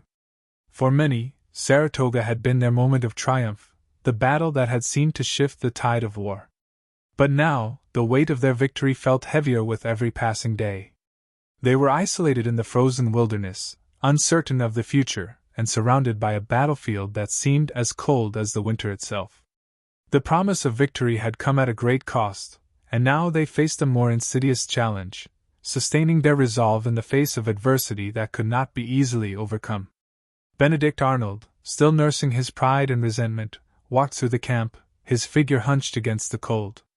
His face, once so full of confidence and energy, was now tight with frustration. Though his contributions to the victory at Saratoga had been instrumental, they had been overshadowed by the accolades given to General Gates. Arnold had been pushed aside, left to stew in the bitterest of feelings, all the while knowing that his own sacrifice had been ignored by those in power. As he made his way through the camp, Arnold's mind raced. He could not let go of the perception that he had been wronged. The officers and soldiers who had fought alongside him during the battle had witnessed his bravery, yet it was Gates who had emerged as the hero of Saratoga. Arnold's leadership, his ability to rally the troops in the most difficult of circumstances, had been integral to their victory. But it had been Gates who was showered with praise and honors. The frustration gnawed at Arnold, and the whispers of discontent were now turning into a roar. The army was already on edge, weary from battle, uncertain of their future. The soldiers were tired of the constant hardship, and the growing divide between their commanders only deepened the wounds within the ranks. Arnold had tried to speak out, to make his voice heard, but his attempts had been dismissed. It seemed as though no one truly understood his sense of betrayal. Arnold's loyalty to the cause, and to the men who had fought alongside him, was being called into question, and he could not accept it. As he passed by the campfires, the faces of the men seemed to mirror his own thoughts, tired, uncertain, and distant. The fire that had once burned so brightly in their hearts now smoldered, fading with each passing day. There was no clear path forward, no resolution to the challenges they faced. For Arnold, this was an unbearable truth. The revolution was slipping away from him, just as the recognition for his hard-fought victory had. It was as though his sacrifice had been rendered meaningless. In the distance, General Gates stood by his tent, looking out over the encampment. He appeared calm, composed, but beneath the surface, he too was struggling. The victory at Saratoga had brought with it not just glory, but complications. The men he commanded, the very soldiers who had fought and bled beside him, were becoming disillusioned. Gates knew that the discontent with his leadership was not isolated to Arnold. The unity that had propelled them through the battle was beginning to unravel. He understood the complexities of war, how quickly victory could turn to defeat, how fragile morale could be. The soldiers were exhausted, and though they had gained the respect of the world with their triumph, they were now faced with the overwhelming task of securing that victory. Winter was an enemy in itself, one that did not care for honor or the will of man. The officers were struggling to maintain order and discipline, and the soldiers, though willing, were growing weary. The decision to stay in Saratoga through the harsh winter was not one that had been made lightly. The Continental Army had to stay strong, to maintain their presence, but the conditions were proving almost unbearable. They needed reinforcements, supplies, and the continued support of the French, an alliance that had yet to be finalized. If the British chose to regroup, there was no telling what would happen next. For Gates, the responsibility of leading his men through these trials weighed heavily. His every move was scrutinized, not just by Arnold, but by every officer and soldier who depended on his leadership. And despite the recognition, despite the public accolades, Gates could feel the cracks beginning to show. The unity that had made their victory possible was now slipping away, and in its place, suspicion, resentment, and uncertainty were growing. Arnold's defiance had become a sharp thorn in his side, but Gates had to handle it carefully. If he alienated Arnold completely, it could have disastrous consequences. Arnold was not only a capable leader, he had the loyalty of many soldiers. His anger, if left unchecked, could spread, causing even greater fractures in the already fragile command structure. Gates could not afford such a divide. He knew that a divided army would be the end of their fight. As Gates stood silently, he thought back to the days leading up to the battle.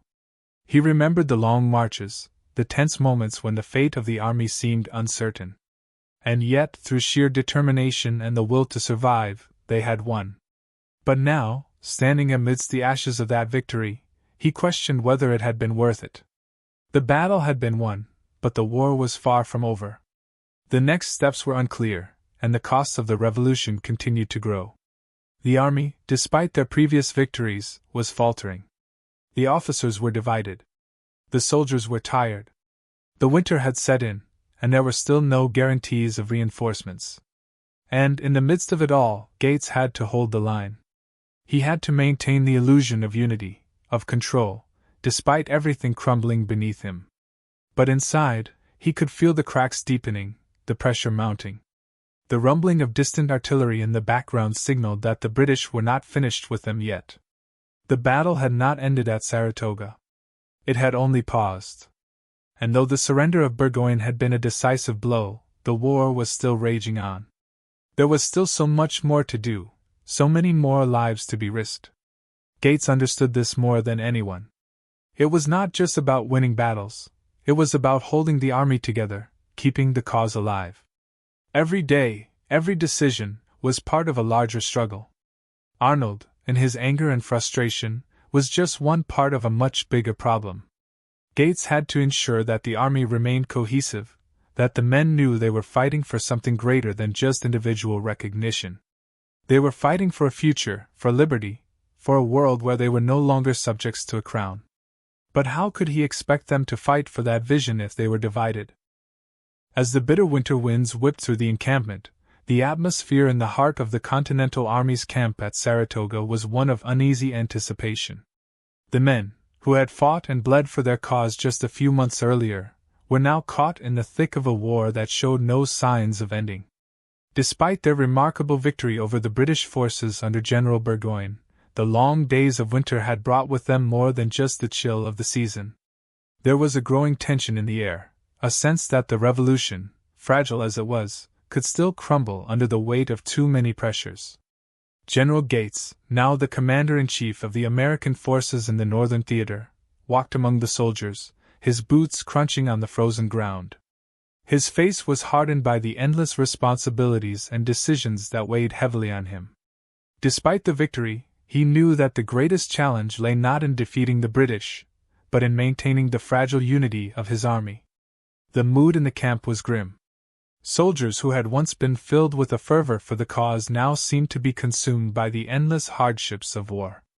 The cold was biting, the provisions scarce, and the hope that had burned so brightly in the months before had started to dim. Gates, ever the strategist, understood that the fight for Saratoga, though a pivotal victory, had not won the war. The British were still formidable, and they would regroup and find another way to strike. Gates knew that the key to securing their victory was not just to hold the ground, but to continue proving their strength to the world. With the promise of French aid still hanging in the balance, his army needed to remain formidable. But internally, things were beginning to fracture. The conflict between him and Benedict Arnold had reached its peak. Arnold, despite his crucial role in the success at Saratoga, felt slighted, ignored by the very system he had fought for. His relationship with Gates had soured, and now it seemed impossible to heal the rift. Arnold's resentment ran deep. He had been at the forefront of the battle, rallying troops, leading assaults, and displaying the kind of courage and leadership that had been crucial to the American victory. But when the dust had settled and the credit was being handed out, it was Gates who received the lion's share of the praise. Arnold, feeling betrayed, began to question his place in the revolution. His once unwavering commitment to the cause began to waver as he faced the bitter truth that, despite his contributions, he was still being overlooked. It was not just Arnold who felt the strain of the moment. Many of the officers in the army were becoming restless. They had seen firsthand the toll the war was taking on their soldiers. They had watched as their comrades, those who had been their brothers in arms, became disillusioned and exhausted. The enthusiasm that had once filled the ranks had been replaced by exhaustion and doubt. The revolution was not just a fight for liberty anymore, it was a struggle for survival. And in that struggle, the lines between duty and personal survival often blurred.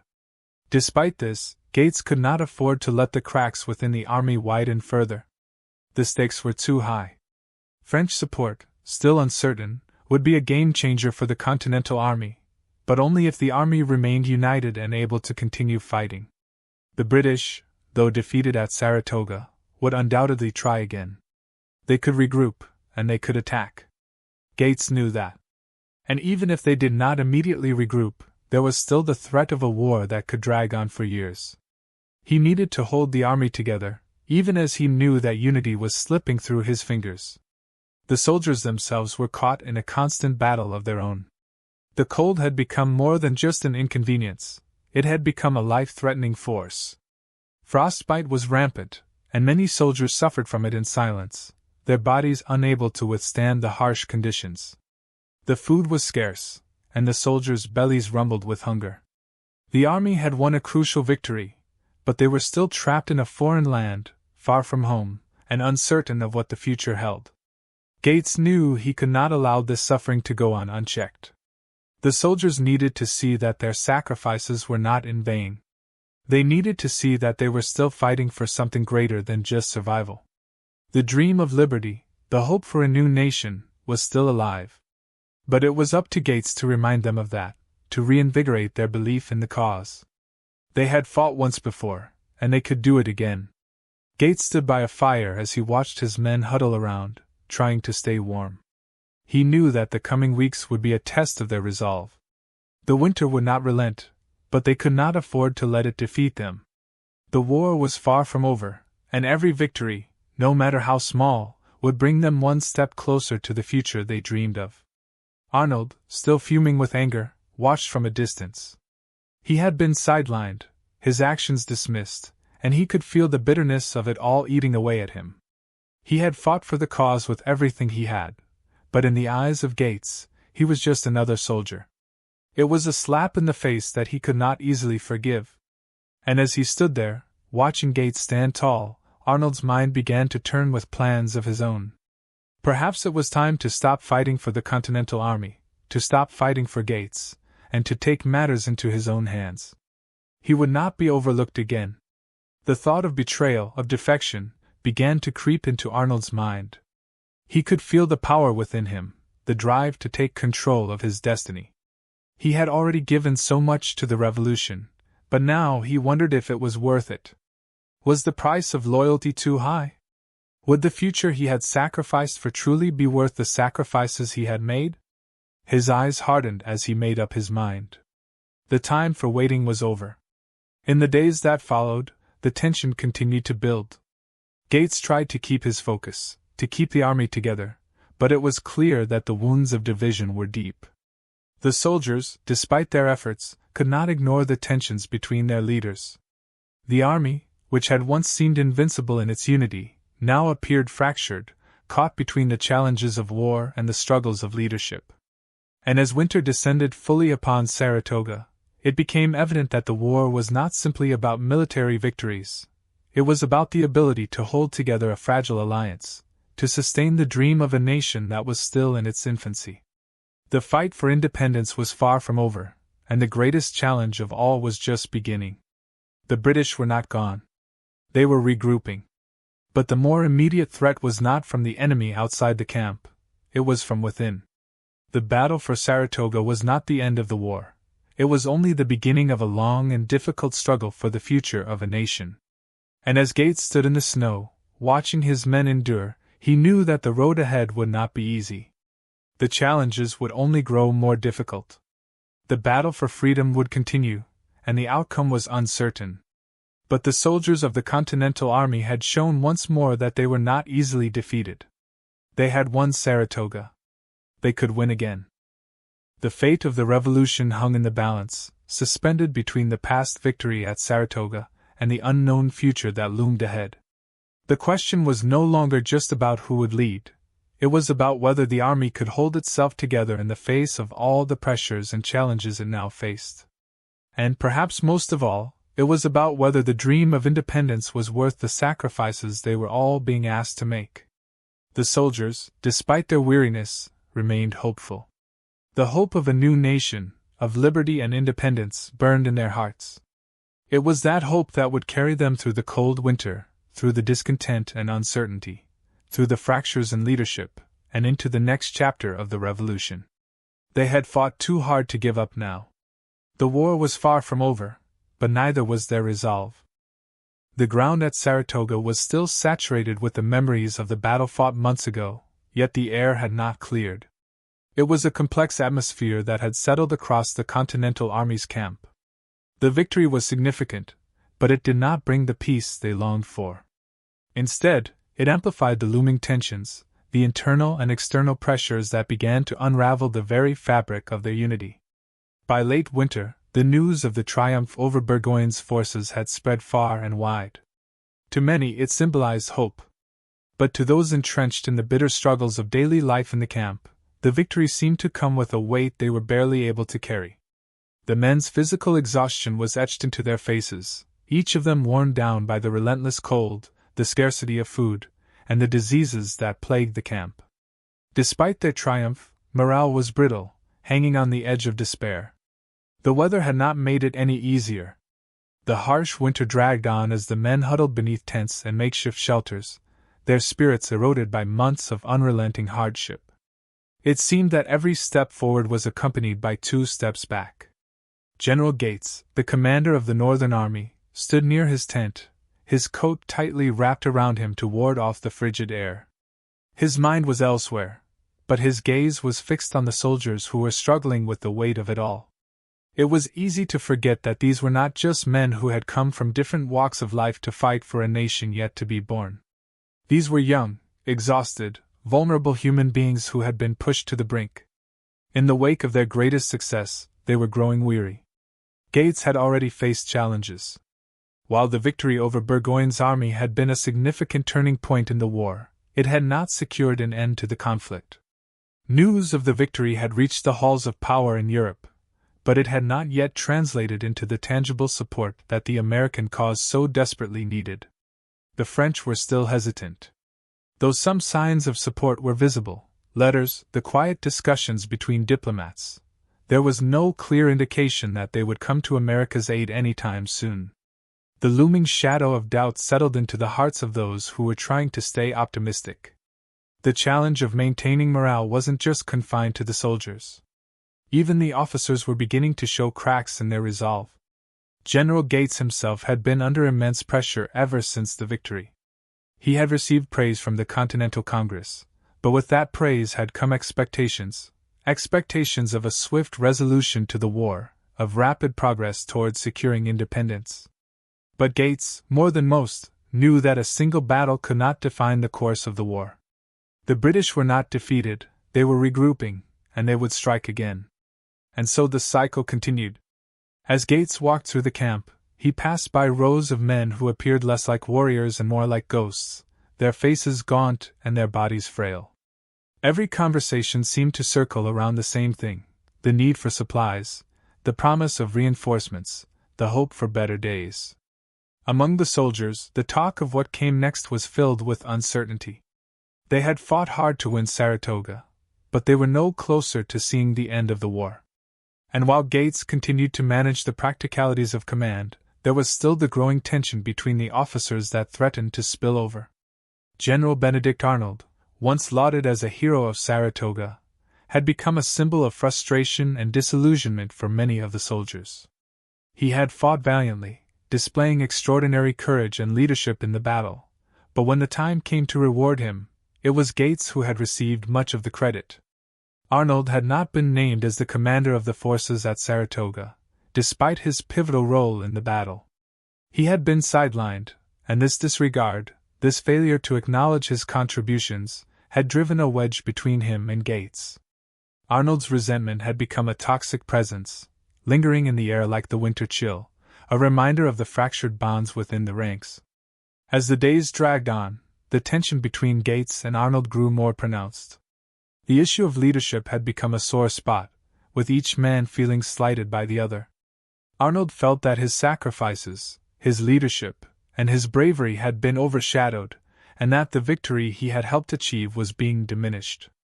His disillusionment had begun to take root, and he now found himself at odds with Gates on more than one occasion. In the meantime, as these tensions simmered, a new force began to make itself felt. Rumors had begun to circulate in the camp, rumors of potential British reinforcements. While the soldiers in the camp fought off the chill, their minds were torn between the familiar bitterness of uncertainty and the hope that their sacrifices might soon bring the promised French support. Would the French come? Would the soldiers hold out long enough to see the reinforcements they so desperately needed? The hope for survival hung in the balance, yet the prospect of victory seemed increasingly distant. As the tension rose, it became clear that something needed to change.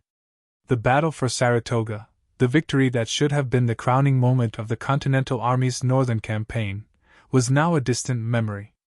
What had once been a decisive victory felt more like a fleeting moment of triumph in a war that seemed endless, its conclusion nowhere in sight. Gates could feel the weight of this growing pressure. He was not just a general trying to keep an army alive, but the head of an institution, one that was fragile, held together by the barest of threads. His leadership was now being tested in ways he hadn't anticipated. What would the future bring? Would they find the strength to push forward, to sustain the fight against the British? Would the Americans be able to continue defying their former rulers? Gates, as much as anyone, had to wonder. His mind worked in overdrive, attempting to find solutions in a world where everything was uncertain. But with each passing day, the walls seemed to close in. As the army huddled against the cold and the frustrations of their leaders deepened, there was no easy answer to the questions that plagued them. Could they maintain the resolve to keep fighting, or would the weariness break them? Would the revolution falter under the pressure, or would they find the strength to hold on just a little longer? No one knew for sure, but it was clear that whatever happened next would change the course of the war. The cold had intensified as winter settled deeper into the land around Saratoga. Snow blanketed the ground, and the sky was a heavy gray, the kind of gray that seemed to press down on everything beneath it, thick and unyielding. The once vibrant camp that had filled with the excitement of victory now seemed subdued, drained of its energy. The soldiers, wrapped in ragged coats and boots that seemed to have lost their warmth long ago, were huddled together for what little comfort they could find. The air was sharp, biting at exposed skin, and the sounds of the camp, the clattering of pots, the crackling of fires, the distant murmur of voices, carried the weight of exhaustion. General Gates, who had once moved with the confidence of a man in command, now appeared drawn and weary. His steps were heavy, and his eyes, though still sharp, carried the weight of too many decisions and too many sleepless nights. The successes at Saratoga were now a distant echo. The victories had been hard-earned, but they had not solved the army's fundamental problems. The soldiers were still hungry, still suffering from the cold, still uncertain of what the next day might bring. The threat of British reinforcements loomed over the camp, and the knowledge that they were still far from winning the war gnawed at Gates's resolve. It wasn't just the physical struggles that weighed on him, it was the internal strife. The fractures within his own leadership team were becoming more pronounced, and the tension between him and General Benedict Arnold had reached a boiling point. Arnold, who had played a crucial role in the victory, felt snubbed, his contributions overshadowed by the praise lavished upon Gates. The two men, once united in their mission to defeat the British, now found themselves at odds. Arnold's bitterness simmered beneath the surface, and though he was still physically present, his loyalty was in question. The cracks in their relationship had begun to show themselves at the most inopportune moments, and there was little that Gates could do to repair the damage. The army's morale, already fragile, was further tested by this discord among its commanders. The soldiers, though, were not concerned with the intricacies of high command. They were concerned with survival. Each day was a battle against the elements, a battle to find enough food, enough warmth, enough hope to keep going. The battle for Saratoga might have been a victory, but it had not brought the peace they had hoped for. It had brought more hardship, more uncertainty, and more days of waiting. Waiting for supplies, waiting for reinforcements, waiting for something, anything, that would tell them that their struggle had meaning. The fires that burned in the camp cast long, flickering shadows across the snow-covered ground. The men, huddled around the warmth, shared stories of their homes, their families, the lives they had left behind. Some spoke of their hopes for the future, while others, their faces weary and pale, could only express the longing for a return to normalcy. A life not defined by the endless war, a life not shaped by the cold steel of battle or the endless demands of survival. The officers, too, were feeling the strain. Major General Benedict Arnold, a man whose bravery had once been the stuff of legend, now walked with a stiffness in his posture. His jaw was set in a grim line, and his eyes, once full of fire and determination, were now clouded with frustration. The recognition he felt he deserved had not materialized. Gates had taken the lion's share of the glory, and Arnold, despite his pivotal role in the American victory, had been sidelined. He could feel the distance growing between him and the other officers, and even the soldiers themselves seemed to regard him with less reverence than before. The accolades he had anticipated were nowhere to be found, and with every passing day, his resentment grew. Arnold had fought with courage, leading troops to victory at the crucial moments, but in the eyes of Gates, he was just another officer in the chain of command. That fact stung more deeply than Arnold could have anticipated. He had risked everything for the cause, given everything he had, and yet he felt invisible. The personal slight had quickly become a political one. He had earned the trust of the men, had fought with them side by side in the bloody fields of Saratoga, yet the praise seemed to fall elsewhere. There was little doubt in his mind that his name would never be spoken with the same reverence as Gates's. It wasn't just Gates that Arnold resented, it was the system that had allowed him to be overlooked. His anger boiled not just against Gates, but against the very structure of the Continental Army. The political alliances, the hierarchies, the decision-making that seemed so far removed from the realities of battle, Arnold began to see them for what they were, obstacles to his ambition. He had fought for independence, for a country that promised freedom and opportunity, but in the end, he found himself shackled by the same politics that he had fought to escape. In the weeks that followed, Arnold became increasingly isolated. He had started to distance himself from Gates and the other officers. He took to riding alone, keeping to himself more often than not. His frustration mounted, and the sense of betrayal he felt grew with each passing day. The revolutionary cause that had once filled him with passion now seemed hollow. The idea of the new nation, one that would be founded on the ideals of liberty and justice, felt increasingly out of reach. Was this truly worth the sacrifices they had made? The tension within the camp was not limited to Arnold's inner turmoil. The soldiers themselves, who had fought so valiantly, were also showing signs of strain. The hunger was palpable, and with each passing day, it became more difficult to keep morale high. The cold was unforgiving, and the men suffered from illnesses that spread with terrifying speed. Dysentery, frostbite, and fevers ran rampant, and many soldiers who had once been proud to march for the cause were now losing the will to continue. What had once been a passionate rebellion was beginning to look more like a desperate, drawn-out struggle for survival. The supply lines were unreliable at best, and the hopes of receiving aid from the French were still far from certain. There was no guarantee that the reinforcements that Gates so desperately hoped for would ever arrive. Even with the victory at Saratoga, the future remained uncertain. The army could not hold out indefinitely. The British were not finished, and the war was far from over. The struggle for Saratoga had been won, but the war for independence was a much larger, more complex endeavor. General Gates, too, could feel the weight of uncertainty pressing down upon him. He had known from the beginning that the struggle would not be easy, but the reality of command, the internal strife, the struggles with leadership, the discontent among the men, was more than he had anticipated. His victory at Saratoga had come at a cost, and he knew that the army was vulnerable. He had to find a way to unite his men, to give them the strength to continue the fight. But as the weeks dragged on, Gates began to wonder if there was enough hope left to sustain them. Would they endure, or would the harshness of winter and the pressures of war break them apart? The fire that burned in the camp flickered and crackled as the men gathered around it, their faces drawn, their voices quiet. Despite the cold, despite the tension, despite the looming uncertainty of the war's future, there was something that held them together. Perhaps it was the hope of a better future, one that had sustained them through the darkest moments. Or perhaps it was the bond forged in the crucible of battle, a bond that had survived the chaos of Saratoga, the freezing winter, and the distance from home. But whatever it was that held them together, it was clear that the road ahead would be difficult. The victory at Saratoga, though crucial, was only a small step in a much larger fight. The war for independence was far from over, and the soldiers of the Continental Army, regardless of their exhaustion, would need to continue the fight.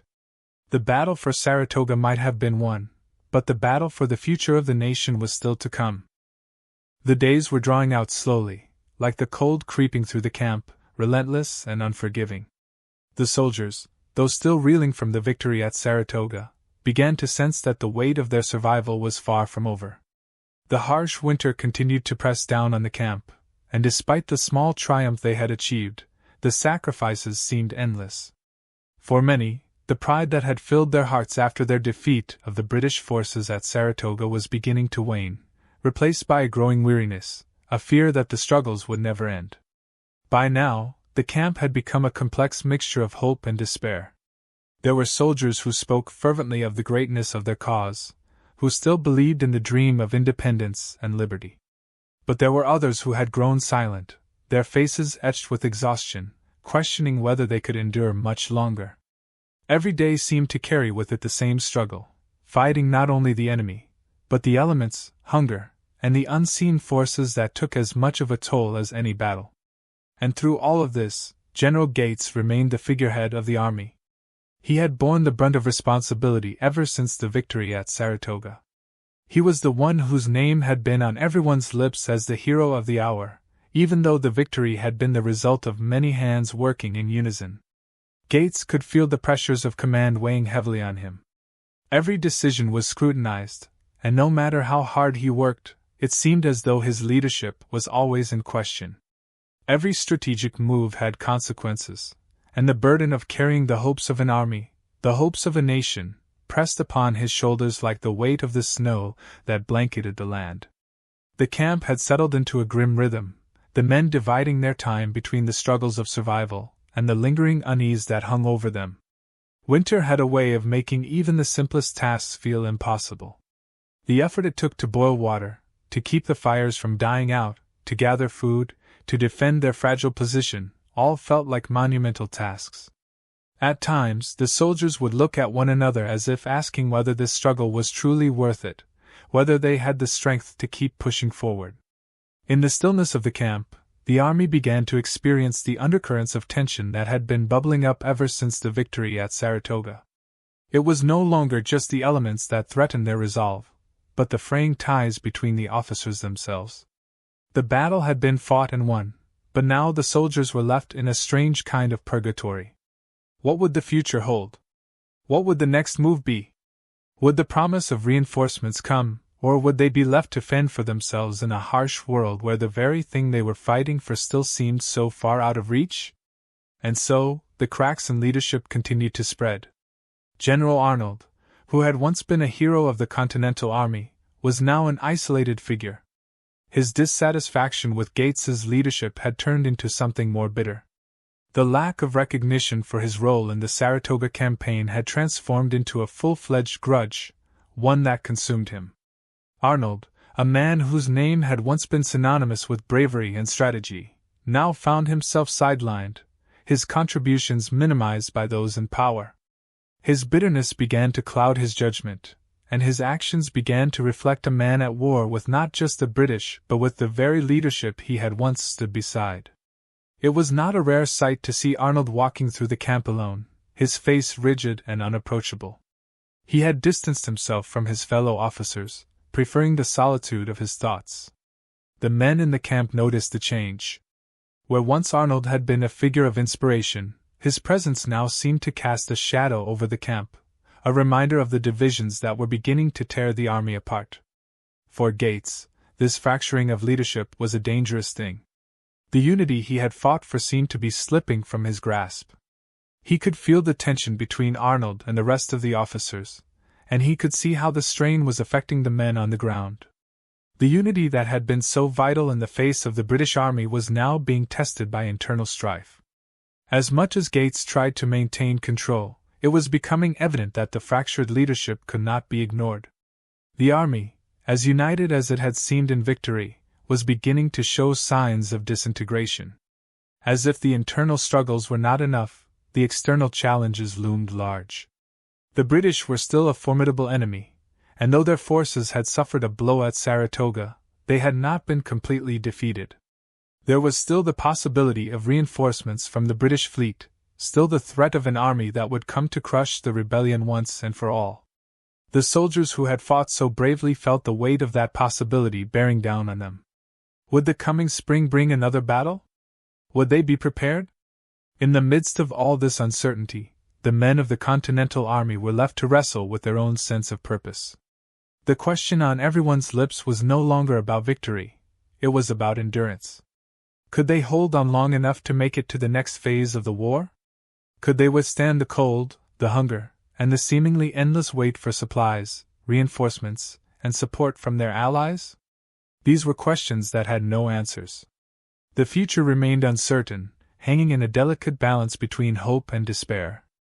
Days turned into weeks, and the camp continued to feel the oppressive weight of waiting. The soldiers had not forgotten their victory at Saratoga, but it had begun to fade in the distance, eclipsed by the harsh reality of their present circumstances. They had fought hard, they had won, but now they were stuck. The land around them was frozen, and the future felt as frozen as the ground beneath their feet. The war was far from over, and with every passing day, it became clearer that the true test had not yet come. Gates watched as the men moved about, as they tried to find meaning in their struggle, as they tried to hold on to the hope that had brought them to this point. But even he knew that the war was far from won.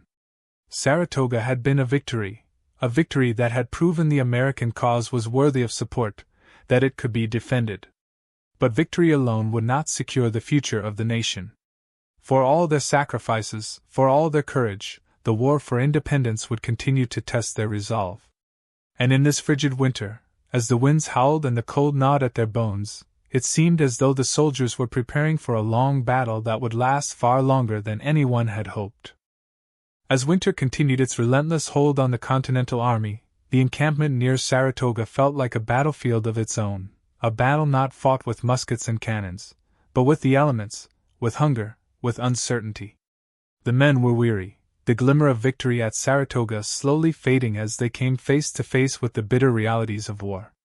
Victory had come with a cost, physically, emotionally, and strategically, and in the cold, harsh quiet of the camp, that cost became even more apparent. The soldiers, who had fought so valiantly in the fields, now sat hunched in their tents or around the flickering campfires, the only light in a world that seemed to have been swallowed by darkness. They had endured the heat of battle, the fear of injury, the chaos of warfare. But now, in this winter of uncertainty, they faced a different kind of test. It wasn't the British Army that threatened them now. It was the fear that they might not have the strength to keep going, that they might not survive the next stretch of hardship. The cold that had settled into their bones wasn't just from the winter winds, it was the cold of doubt, of fatigue, of a battle that had no clear end in sight. General Gates, the once celebrated victor of Saratoga, could feel this shift. As he walked through the camp, his boots crunching in the deep snow, he couldn't escape the weight of responsibility that hung over him. His men looked to him for leadership, but how could he provide guidance when the road ahead was so uncertain? How could he offer hope when the very foundation of their army was shaking, when fractures were appearing not only within the ranks but within the leadership itself? He passed by soldiers huddled together, their faces pinched and hollow from the cold and exhaustion. Some whispered among themselves, their voices low, filled with a weariness that Gates knew too well. The distance between him and the men, despite the victory they had won together, felt insurmountable. He had commanded them in battle, had led them to triumph, but now, in the absence of active conflict, there was little that could bridge the gap between a general and his soldiers. Further down the line, General Benedict Arnold stood alone, staring out across the barren landscape. His once proud figure, which had exuded confidence and military prowess, now seemed shrunken under the weight of both his physical and emotional burden. He had been instrumental in the victory at Saratoga, one of the key figures in the American success, but the accolades that he had so desperately wanted had never come. General Gates had received the lion's share of the praise, leaving Arnold to stew in resentment and frustration. His contributions, though vital, had been downplayed in favor of Gates's public image. Arnold, who had given so much of himself to the cause, now felt like a pawn, cast aside in favor of the political maneuvering that had defined the Continental Army's leadership. The tension between the two generals had escalated in the weeks following the victory. Arnold's bitterness had grown with each passing day, his interactions with Gates colder and more strained. What had once been a shared commitment to the cause was now a bitter rivalry, one that threatened to tear apart the unity that had been so carefully forged. Arnold, unable to reconcile his sense of betrayal, had begun to pull away from the army's leadership, preferring the solitude of his own thoughts. His disillusionment with the cause and with the way the war was being fought had begun to take root in his mind, poisoning the spirit of unity that had once held the army together. For Gates, the realization that Arnold's bitterness was not something he could simply ignore weighed heavily on him. It was not just about managing the army, about winning battles. It was about managing the hearts and minds of the men who had fought by his side. Gates could see how Arnold's discontent was starting to seep into the ranks, how it was beginning to erode the morale of the soldiers. They had been united in victory, but now, with winter settling in and no clear end to the war in sight, they were fractured, uncertain. Gates's mind raced as he considered what to do next. The soldiers needed stability, they needed leadership that would inspire them to continue fighting, but how could that be achieved when the generals themselves were at odds? Inside the command tent, the air was thick with tension.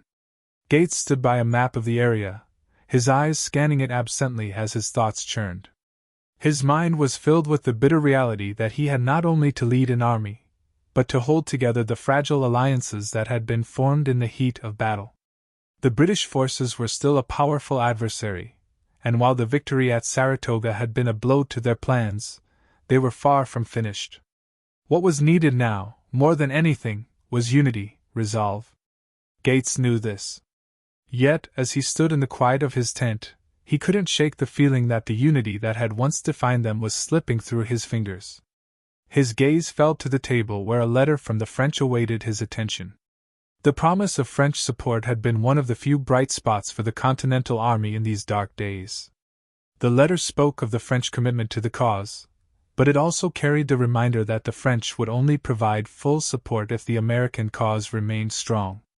Gates knew that the coming months would be crucial, that the army would need to hold its ground and maintain morale if the alliance with France was to bear fruit. But how could he ask the soldiers to endure when their spirits were so low, when their hopes were so uncertain? The camp around him had quieted. The winds howled through the trees, and the sound of footsteps crunching in the snow was the only reminder that the men were still alive, still holding on. They had fought so hard, and now the fight seemed to be internal. To survive the winter, to survive the strain of leadership, to survive the looming threat of another battle that seemed too distant to prepare for but too near to ignore. The victory at Saratoga had given them a sense of purpose, but that purpose was now clouded by the harshness of their reality. In the distance, a soldier caught sight of Gates and raised a hand in greeting, but it was half-hearted, as though even the simplest act of camaraderie had become too difficult to perform. The general nodded in response, but there was no smile, no recognition of the soldier beyond the recognition of the role he played in this endless struggle. There was only the bitter acknowledgement that the victory at Saratoga had been won, but that there were still many battles ahead, some of them against the enemy that waited in the distance, and others that were far closer, embedded deep within the very heart of the army itself. Gates's thoughts drifted back to Arnold and the bitterness that had poisoned their once solid relationship. There was no easy way out of this situation, no quick fix to heal the wounds that had been opened. Arnold's resentment, rooted in personal pride, had now begun to undermine the cohesion of the army, and it seemed as though there was little Gates could do to change that. His role as commander was no longer just about winning battles. It was about managing egos, managing hurt, managing the men who had placed their lives in his hands. If that meant swallowing his own pride, if that meant conceding to Arnold's desire for recognition, then so be it. Gates had fought hard to get to this point, and he knew that any rift in the leadership could spell disaster for the entire cause. He could not afford to let his personal pride or his desire for control stand in the way of what was needed. But even as the reality of his position sank in, Gates couldn't help but feel the weight of the coming months pressing down upon him. The winter would soon thaw, and with it, the promise of battle would return. The soldiers would have to face the future together, whether they liked it or not. The question now was whether they would be able to do so, or whether the fractures that had begun to form would be their undoing.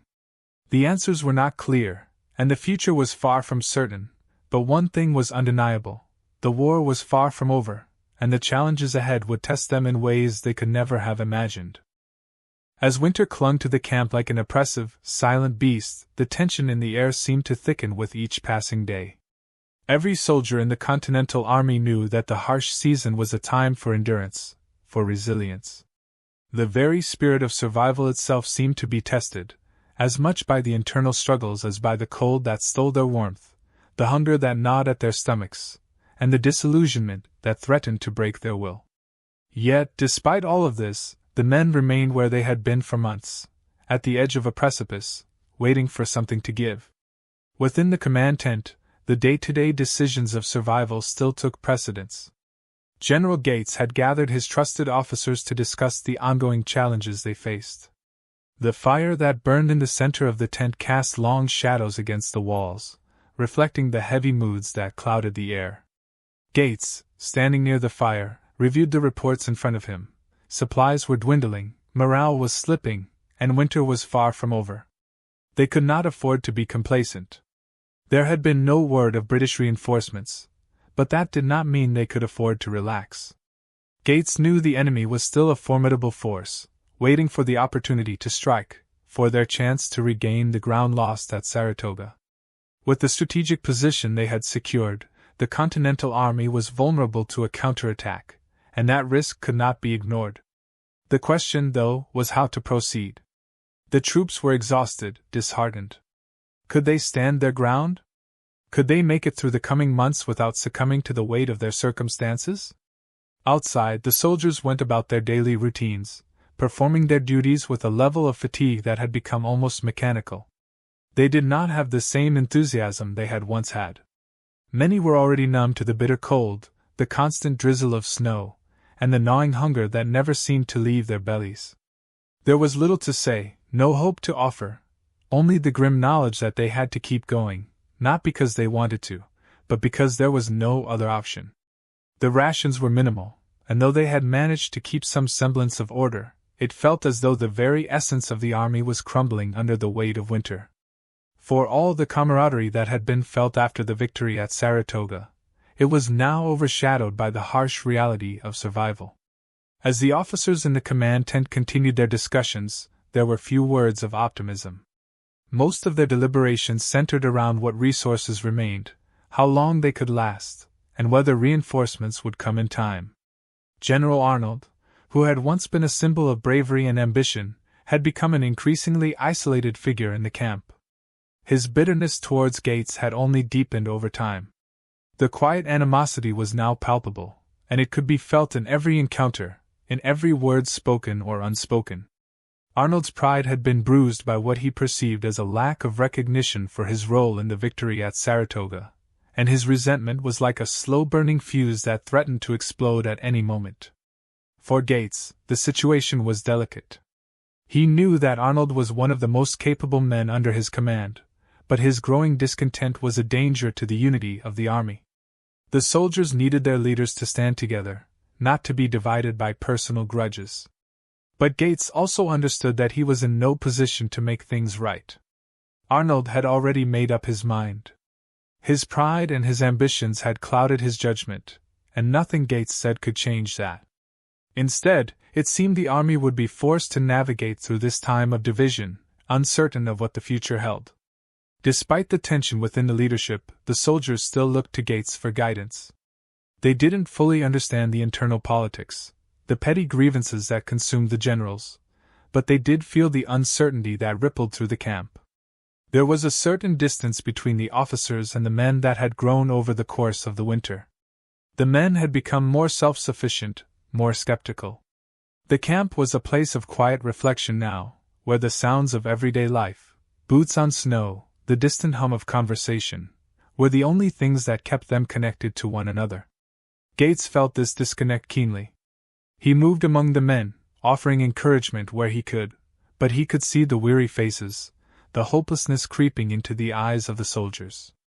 The victories they had won seemed to have little bearing now. Saratoga was a distant memory, a faint echo in the minds of the men. All that mattered now was survival, surviving the cold, the hunger, the endless waiting. They had fought for independence, for a cause they believed in, but now that cause seemed distant, ungraspable, like a flame in the far-off horizon. One night, as the camp settled into its usual quiet, Gates stood outside his tent, looking out over the expanse of the camp. The snow had stopped falling, but the cold still bit at the air. The men were huddled around small fires, their faces illuminated by the flickering light. Gates could see their exhaustion, their frustration, their resignation. He could feel the weight of their eyes on him, the expectation that he would lead them to victory once more. But what victory could there be now? They had taken Saratoga, but that did not mean the war was over. There were still battles to be fought, still sacrifices to be made. And the question that Gates had been asking himself for weeks now seemed more pressing than ever. Could they hold on? Could they endure long enough to make a difference in this war? Could they push through the cold, the hunger, the internal divisions, and emerge victorious? The answer was not clear, but Gates knew one thing for certain: the men of his army had already proven their worth. They had shown their courage, their willingness to sacrifice, their commitment to the cause. Whether they could continue to fight, whether they could hold on through the winter, depended on many factors: reinforcements, supplies, the support of allies. But in the end, it would come down to something far more intangible: resolve. The men had to believe that they could survive, that they could still fight for something greater than themselves. It was that belief that would carry them through the darkness of winter and into whatever lay ahead. As the night grew colder, and the sounds of the camp slowly quieted, Gates turned back to his tent. The fire inside had dwindled down to embers, and the men around him had settled into their makeshift beds. He knew that the coming days would not be easy, that the internal divisions within the leadership and the external pressures of the war would continue to take their toll. But he also knew that, despite the darkness that hung over them, there was still a chance. There was still the possibility of victory. It was not a certainty, but as long as the men remained committed, as long as they were willing to endure, there was still hope. The fire inside the tent flickered, casting long shadows across the room. Gates sat down, the weight of the situation pressing down on him, but also the flicker of hope, no matter how small, that still burned in his chest. The struggle was far from over. The Continental Army had grown accustomed to the harshness of winter, but this was different. The cold, biting wind that swept across the camp near Saratoga had taken on a new intensity, as though nature itself was in opposition to their efforts. The trees were bare, their limbs stiff with frost, and the snow had become a thick blanket that seemed to smother everything in its path. It was a relentless season, one that seemed to prolong itself with every passing day, refusing to release its grip on the soldiers, their tents, and their spirits. General Gates moved silently through the camp, wrapped in a heavy coat that barely kept the cold at bay.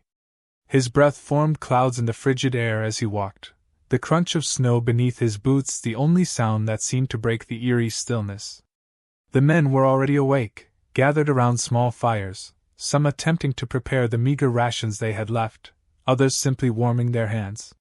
Yet, there was no excitement in their actions, no energy in their voices. It was as if they had surrendered to the reality of their situation. The fever of battle had been replaced by the heavy burden of survival. As Gates passed by, He saw faces that had become more familiar with the weariness of war than he cared to admit. These were the men who had fought at Saratoga, men who had pushed through blood, sweat, and fear to achieve a victory that had been heralded as the turning point in the war. But now, in the deep of winter, that victory felt distant. The triumphs seemed to belong to a different time, a different world, far removed from the one they now inhabited. The cheers that had followed their success were now long gone, replaced by silence, the haunting echo of a victory that had come at a cost. There was a sadness in the eyes of the soldiers. Some were still young, their faces unlined, their eyes wide with the innocence that had been stolen from them by the horrors of war. Others were older, their faces etched with the wear and tear of battles fought and lost. Yet they all shared the same look, an expression that seemed to question what it was they had been fighting for, and whether it was worth all they had given. General Gates felt the weight of this uncertainty. He had always believed in the cause, in the need for a new nation, a free nation. He had believed in the ideals that had sparked the revolution, and he had led his men with that belief in mind. But now, as he moved through the camp, the sense of doubt was palpable. It was a weight that seemed to bear down on him as much as it did on the men who had fought beside him. He passed by the officers, who were gathered in hushed conversation, their heads bent low as they discussed strategies, supplies, and reinforcements. The usual optimism was absent from their voices. The battle for Saratoga had been won, but the war was far from over, and its cost continued to mount. There was no easy solution, no quick path to victory. And no matter how many strategies were drawn up, how many new alliances were formed, they all knew that survival itself was the greatest battle they faced now. Despite his best efforts to maintain a sense of control, Gates knew that his own resolve was beginning to fray. The rivalry with Arnold had not faded. In fact, it had grown more pronounced in the wake of their shared victory. Arnold, ever resentful of the attention Gates had received, had become increasingly disillusioned with the cause. His pride had been wounded, and now he seemed determined to make that known. For Gates, the tension with Arnold was just one more layer of difficulty on top of an already challenging situation. The men of the army had once looked to their leaders for guidance, for the belief that they could overcome any obstacle. But now, as they sat in the stillness of their camp, their faces marked by cold and exhaustion, it seemed that even their leaders were unsure of how to proceed.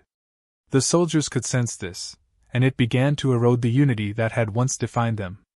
The bonds that had been forged in the heat of battle now felt brittle, easily broken by the weight of uncertainty. Gates knew that he could not allow this sense of doubt to consume him, nor could he allow it to spread further through the ranks. The army still needed him, perhaps more than ever before. He had been the one to lead them to victory at Saratoga, and it was his leadership that could guide them through the challenges ahead. But that leadership would have to evolve. The war had changed, and so too had the nature of the struggle. The winter had not just tested the soldiers physically, it had tested them mentally and emotionally.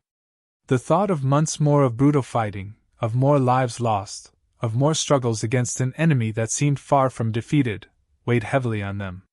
And yet, despite the exhaustion that threatened to overtake them, there was still something that kept them going. Something that refused to be extinguished, even in the darkest of nights. It was a flicker of hope, a belief that they could win this war, that they could forge a nation of their own. It was a belief that had been instilled in them from the very beginning, one that refused to die even when everything else seemed to be falling apart. Gates stood in the center of the camp, his hands folded in front of him, as he took in the sight of his army, tired, hungry, and broken, yet still standing. The weight of their sacrifices hung heavy in the air. He knew that the coming months would be pivotal. They would either break under the strain of survival, or find a way to rally and carry on. His role, as it always had been, was to guide them toward the latter. A commotion at the edge of the camp broke his thoughts.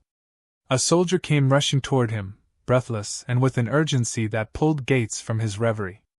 The soldier handed him a piece of paper, and Gates immediately recognized the seal.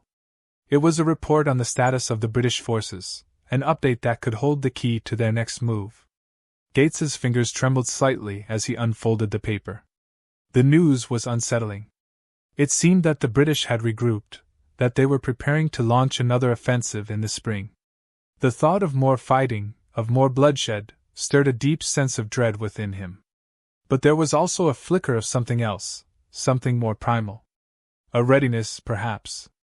A realization that this war was far from over, and that the fight would continue until one side finally claimed victory. As the soldier disappeared back into the camp, Gates looked out over the horizon, his mind racing. The challenges ahead would not be easy, and the road to victory seemed increasingly unclear. But one thing was certain: he could not afford to falter. He could not afford to let the doubt that had taken root in his mind spread further. The army needed him to remain strong, to give them a reason to keep fighting. They needed him to believe that they could win, no matter how dark the days ahead might seem. And so, as the first light of dawn began to creep over the snowy landscape, Gates knew that the winter would soon pass, but the real battle was yet to come. The coming months would test their resolve, their courage, their endurance. And he, as their leader, would be tested as well. But he would not fail them. He would not allow this army, this cause, to be lost. The fight for liberty was not over, and neither was the fight for survival. The Continental Army would continue, one step at a time, through the dark winter and into whatever lay beyond. As dawn broke, the first light of morning seemed to cut through the fog of uncertainty that had clung to the camp. The soldiers were already stirring, their bodies stiff with cold, their eyes heavy with exhaustion. But the sun, weak and pale against the steel-blue sky, gave them a brief moment of warmth, however fleeting, an illusion that somehow, just for a moment, the world was at peace. Yet, beneath the quiet stillness, the tension remained, ready to erupt at any time. General Gates stood at the center of his command, a solitary figure amidst the milling activity of his men. He looked out over the camp as it came to life, the soldiers gathering in small groups around the fire pits, exchanging low whispers, doing their best to stay warm. Their faces, drawn and weary, told the story of an army stretched to its breaking point, but still clinging to the fragile thread of hope. It had been weeks since the winter had truly set in, and every passing day seemed to weigh more heavily on the men. The camp had become a place of quiet suffering, where survival itself had become the greatest battle. As Gates surveyed the scene, he couldn't help but feel the weight of command bearing down on him. He had led them through the challenges of Saratoga, yes, but this was different. The war had entered a new phase, and the future seemed uncertain at best. The men were no longer eager to fight, they were fighting to survive. Every movement was slow, deliberate, as if the soldiers were trying to conserve their strength. Some were hunched against the cold, others struggling to stay awake. There was a weariness in the air that couldn't be shaken off, no matter how hard they tried. But it was more than just fatigue. It was a lingering doubt that had taken root in the hearts of even the most hardened soldiers. They had once believed in the promise of victory, but now, it felt as if that promise was slipping further and further out of reach. Gates took a long breath, the cold air seeping into his lungs as he mentally prepared for the day ahead. There would be more reports to read, more plans to make, but no matter how many strategies he devised, no matter how many reinforcements were promised, the reality was clear: they were running out of time. The British had regrouped, and they were poised to strike. The soldiers in Gates' army, despite their courage and determination, were growing weaker by the day. Supplies were low, and no amount of positive thinking could change the fact that they were living on the edge. At that moment, a rider galloped into the camp, his horse kicking up snow as it approached. The man was panting, his face pale with the effort of the ride. Gates stepped forward, his brow furrowing.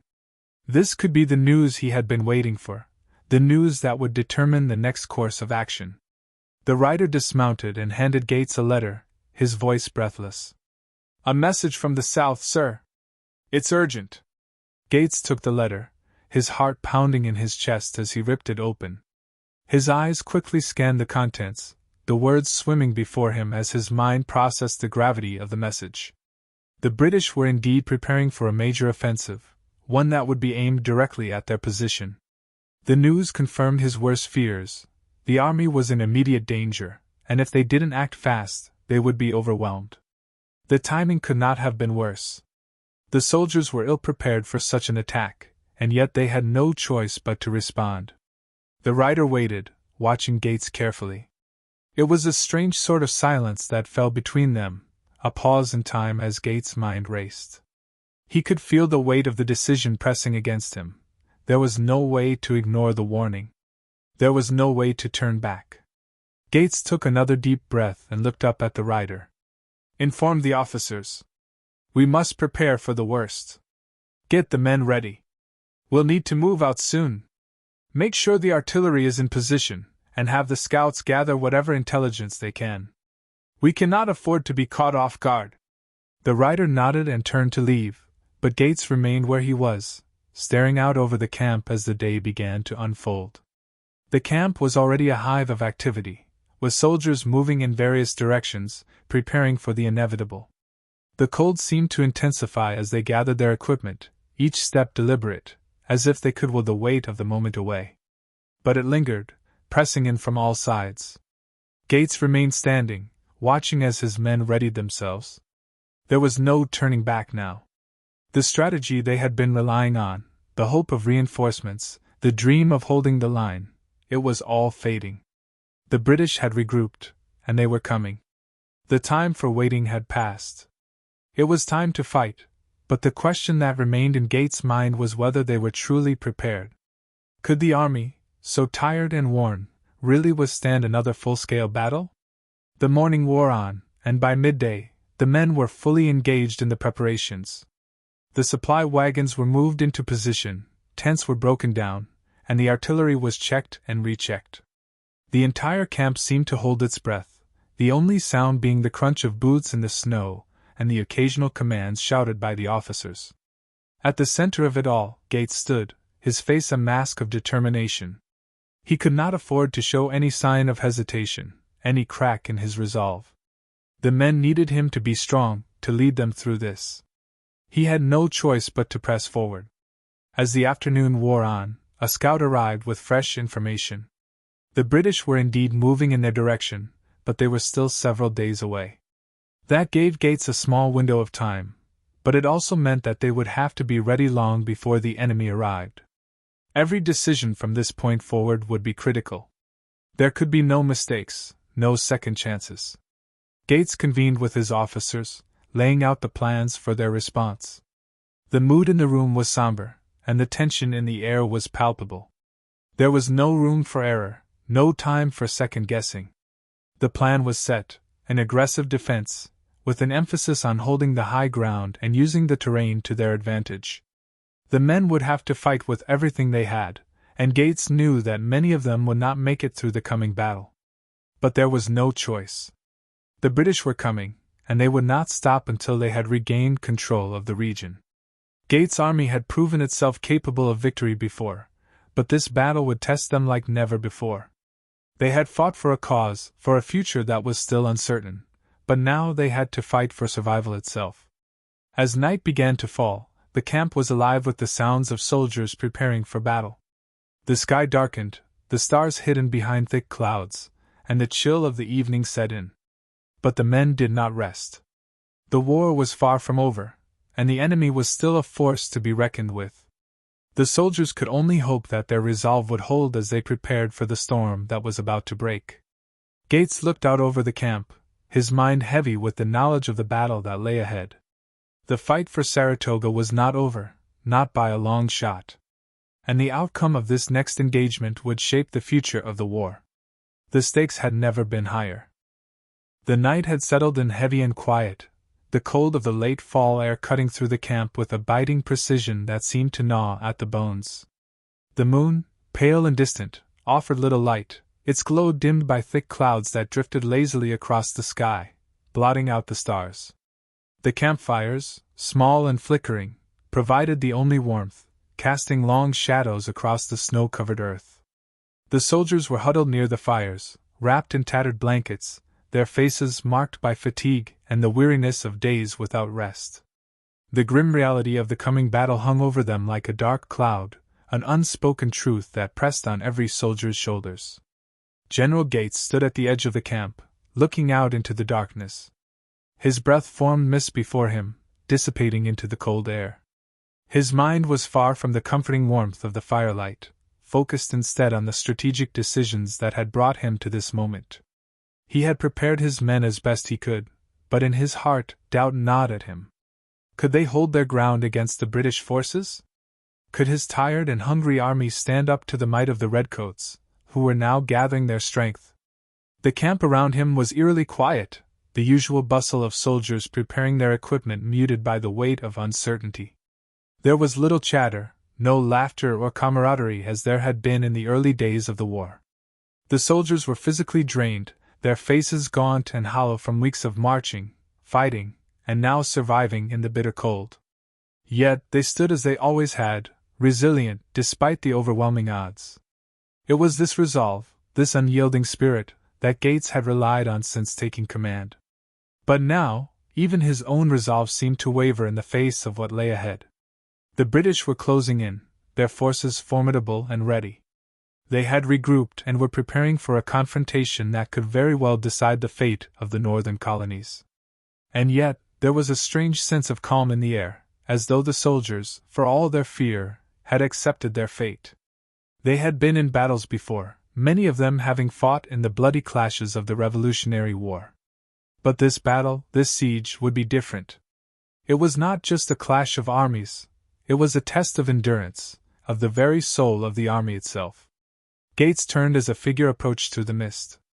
It was one of his officers, a young man with a thin face and dark eyes that betrayed his anxiety. The officer saluted as he reached Gates, but there was no mistaking the tension in his posture. "Sir, we've received word that the British have moved their artillery into position. They'll be within range by morning," the officer reported, his voice low but urgent. Gates nodded grimly, his hand resting on the hilt of his sword as he processed the information. The British were closing in fast, and with them, the overwhelming force that could crush the Continental Army if they weren't careful. "Thank you," Gates replied, his voice steady but his mind working furiously to piece together their next move. He had been preparing for this moment, but now that it was here, he knew that it would take everything he had to keep his men alive. The officer lingered for a moment longer, waiting for any further instructions, but Gates was already lost in thought. The night was still, the camp eerily quiet once again, save for the wind that whispered through the trees. The moment of truth was fast approaching. As the officer turned to leave, Gates' thoughts returned to the strategy he had devised. He had spent the better part of the past few days studying maps, considering every possible approach the British might take. The terrain around Saratoga was difficult, dense forests, swamps, and rivers all presented natural obstacles that would slow the enemy's advance. Yet, these same obstacles would hinder his army as well. Every decision, every movement, would have to be calculated with precision, for one misstep could mean disaster. His attention drifted momentarily to the sounds of his men, some still moving about the camp, others huddled together for warmth, whispering softly to one another. Their spirits were low, but they will remain strong. The thought of defeat was a bitter pill to swallow, but Gates knew that they could not allow themselves to entertain such thoughts. Not now. Not when victory, though distant, was still possible. Gates walked slowly toward the edge of the camp, where the dim light of a fire reflected off the dark, frozen ground. He could hear the wind howling through the trees, the distant sound of hooves on snow signaling the movement of more scouts. He watched them as they passed, their figures ghostly in the pale moonlight, their movements swift and purposeful. The scouts would provide the intelligence they needed to formulate their next steps, but the information they returned with would determine the fate of the battle. One of Gates' trusted officers approached him, a small, lean man with a grizzled beard and eyes that had seen too much war. His name was Colonel Morgan, and he had been with Gates from the beginning. He had fought alongside him in countless skirmishes, and Gates trusted him implicitly. "We're ready, sir," Morgan said, his voice gruff but filled with conviction. "The men are prepared. They've done what they can with the supplies we have left. They're ready to fight." Gates nodded, his expression unreadable. He looked out over the camp once more, taking in the scene of his army, the tired soldiers, the smoke rising from the campfires, the snow that blanketed everything in a shroud of white. Despite the exhaustion, despite the fear, there was a sense of unity among the men. They were in this together, bound by a common cause. "They have no choice but to fight," Gates replied, his voice quiet but firm. "We stand together, or we fall alone." Morgan met his gaze and nodded. He understood the gravity of the situation. "We'll hold them off, sir. Whatever happens, we'll hold them off," he said. Gates offered a tight smile, though it didn't reach his eyes. The weight of the command was heavy, and he knew that the road ahead would not be easy. It was a fight for survival now. A fight for freedom. For a future that was not yet written. As the night wore on, the camp grew quieter still. The sounds of preparation ceased, and the soldiers gathered near their fires, trying to find warmth in the cold. The air was thick with anticipation, and the darkness seemed to stretch on forever. Each soldier knew that the coming day would be decisive. Some would rise to the occasion, while others might falter under the pressure. But no matter what, there would be no turning back. Gates stood alone for a moment, watching the flames dance in the wind, the crackle of the fire the only sound in the stillness. His thoughts turned to the battle ahead. He had done everything he could to prepare. The rest was in the hands of the soldiers who had followed him through thick and thin. He would lead them as best he could, but in the end, it was their courage that would make the difference. The fate of the Continental Army, and perhaps even the future of the nation, would depend on the strength of the men who stood beside him. The hours slipped by, and as the first light of dawn began to break over the horizon, a new sense of purpose began to fill the air. The battle was coming. It was inevitable. And they would face it head-on. The soldiers of the Continental Army, despite their exhaustion, despite the cold, stood ready. For they knew that this battle, the Battle of Saratoga, was more than just a fight for land. It was a fight for everything they had worked for. For the freedom that they had dreamed of since the beginning. And, as the first rays of sunlight touched the earth, General Gates knew that, for better or for worse, the fate of the revolution would soon be decided. The time for waiting had passed. The battle was about to begin. As the sun rose higher in the sky, a cold, biting wind swept across the battlefield, rustling the leaves of the trees and carrying with it the sharp scent of anticipation. The sounds of preparation continued to fill the air, the steady thud of boots on frozen ground, the clinking of weapons being readied, and the distant murmur of soldiers sharpening their resolve. The tension was palpable, an invisible weight that seemed to press down on the entire camp. The men knew what was coming. The British were advancing, and they would be at the gates soon. There would be no more waiting, no more strategies, only action and the clash of arms. General Gates stood at the forefront of his forces, surveying the scene with a mixture of determination and unease. His eyes scanned the lines of soldiers, their faces pale and haggard, but there was a fire in their eyes. They had come a long way, weathered many battles, and endured hardships that would have broken lesser men. But now, the stakes were higher than ever. This was no longer about one skirmish, one victory. This battle would decide the future of the Continental Army, and perhaps the fate of the entire rebellion. As Gates looked out over his forces, his thoughts raced. The soldiers were in position, their defenses set, their weapons ready. Yet he knew that every moment of calm, every minute before the battle, felt like an eternity. In the back of his mind, there was a nagging question: would they be able to hold the line? Could they withstand the British assault? Or would this be the end of their efforts, the end of the dream of independence? His gaze shifted as a messenger approached, his face grim. "General Gates," the soldier said, his voice low. "Scouts have reported the British are forming their lines. They'll be here within the hour." Gates nodded. His hand clenched around the hilt of his sword as he steeled himself. The time for decisions had passed. Now, all that was left was the battle itself.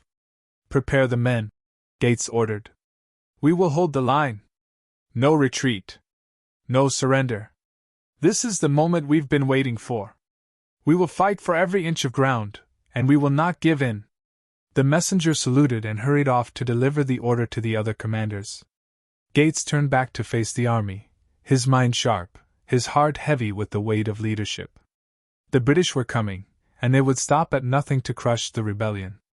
This was not just a fight for land, it was a fight for the very soul of the nation. As the minutes ticked by, the air grew colder, the tension thickening like a storm cloud before a lightning strike. The soldiers moved into their positions, forming ranks with quiet efficiency. They were ready. Each man, despite the fatigue and fear, stood tall, knowing that their future depended on the outcome of this battle.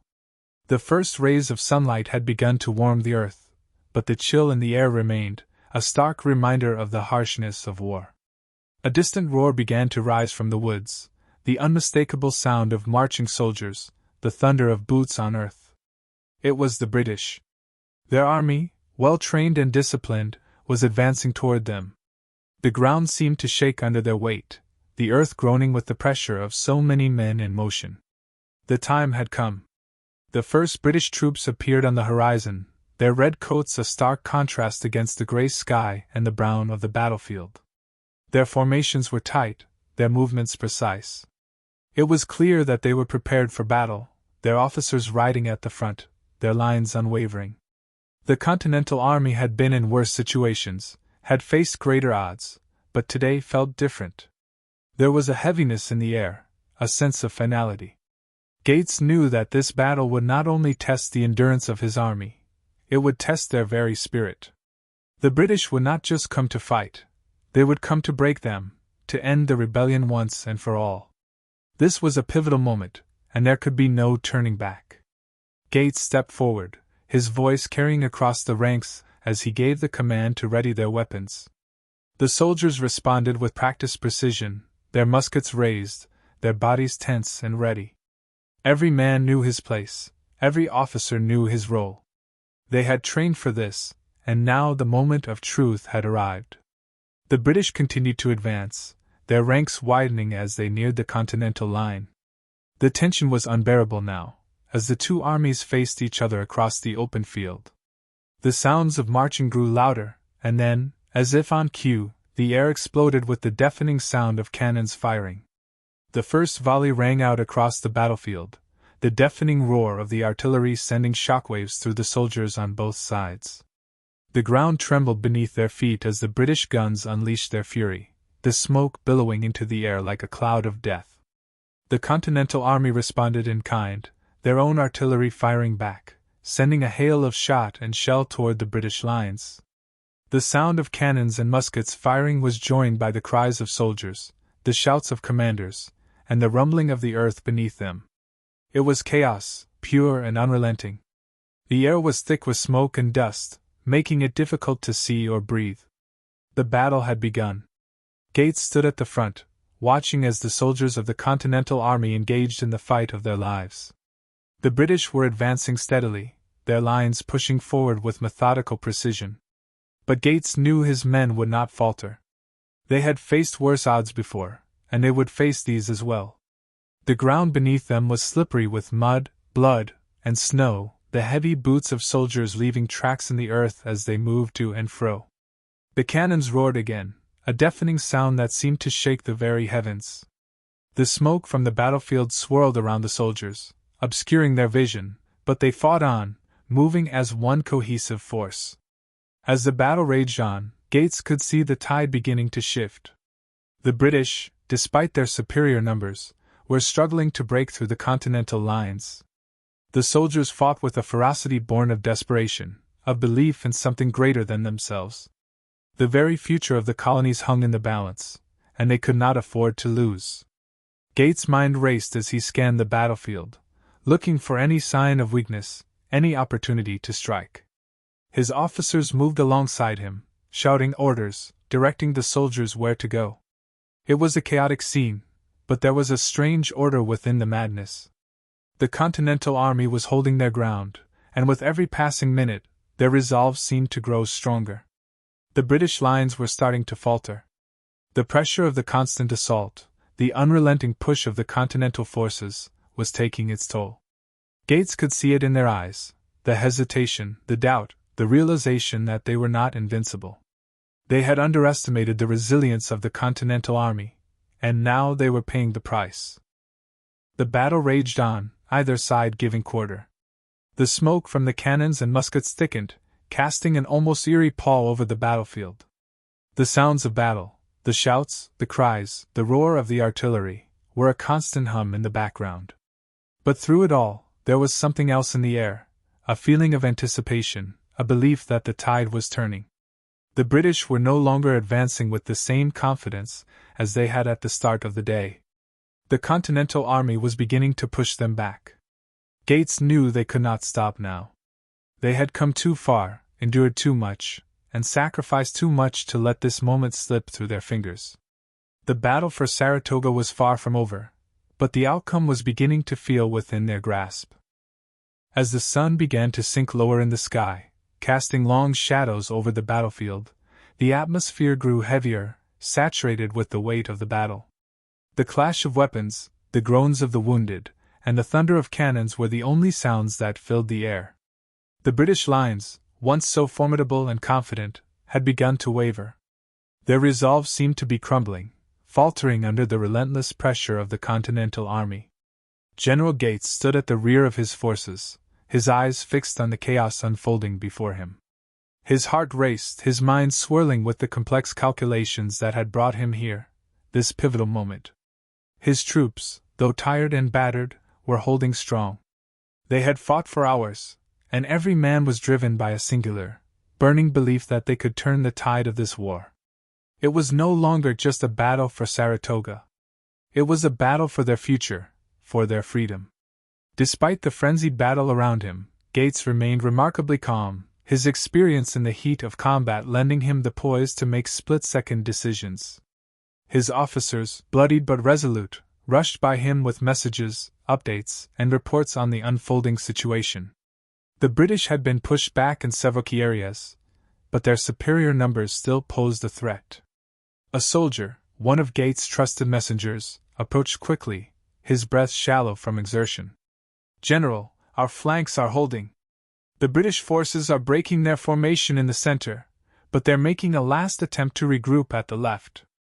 They've pulled back artillery to cover their retreat." Gates nodded, considering the report with the careful calculation that had guided him thus far. The British were retreating, but it was not over yet. They were regrouping, preparing to make one final stand. The men were exhausted, their faces haggard and covered in dirt and sweat, but the enemy's retreat would not be complete until their position was fully broken. "We'll press forward," Gates commanded, his voice steady and commanding. "I want reinforcements to the left flank. Push them into the woods. We will not let them recover. Let's finish this once and for all." The messenger saluted and hurried off to carry out the orders. Gates' eyes followed the retreating soldier before turning back to the battle. His army, though weary, was determined. Every soldier knew this could be their moment, the defining moment of their struggle for independence. They fought not only for survival but for a future that was uncertain and distant. As the minutes stretched on, Gates' forces pushed forward, inching closer to the British lines, the air thick with the acrid smell of gunpowder. Every soldier, whether they had fought for weeks or months, felt the toll of the battle, but the spark in their eyes, one that had been ignited by their belief in the cause, had not dimmed. The sounds of gunfire continued to crack through the air, the sharp and terrifying sounds of muskets firing and cannons booming. The British artillery on the left flank had begun to roar again, attempting to repel the Continental Army's advance. But the men under Gates' command pressed on, each step bringing them closer to breaking the British hold on the battlefield. The left flank was still holding strong, but there was a slight shift in the tension of the air. The British were not retreating entirely. They were regrouping, seeking a foothold from which they could make a final stand. Their soldiers had fallen back into the treeline, forming a defensive line as they prepared for one last desperate push. It was their only hope now, to break the Continental Army's momentum and force them into disarray. But Gates knew that the momentum was on his side. The British might have one last gasp of strength, but the spirit of his army, the resolve that had carried them through so many hardships, would carry them to victory. His officers, now mounted, rode swiftly through the ranks, shouting encouragement and commands. They maneuvered around the battlefield with precision, rallying the men as the lines shifted and reformed. The Continental Army was gaining ground, bit by bit, foot by foot. The British artillery fired another round, but their shots were erratic. The fog of battle clouded their aim, and their ability to coordinate became more and more strained. They had been on the offensive for too long, and now the pressure was mounting. Gates could see it. The soldiers who had been so disciplined, so controlled at the beginning of the day, were starting to crack. Fear was beginning to spread, and with it, the first signs of panic. It wasn't long before the retreat began in earnest. The British soldiers, still clinging to their guns, began to fall back, moving hastily into the woods and behind the cover of the artillery.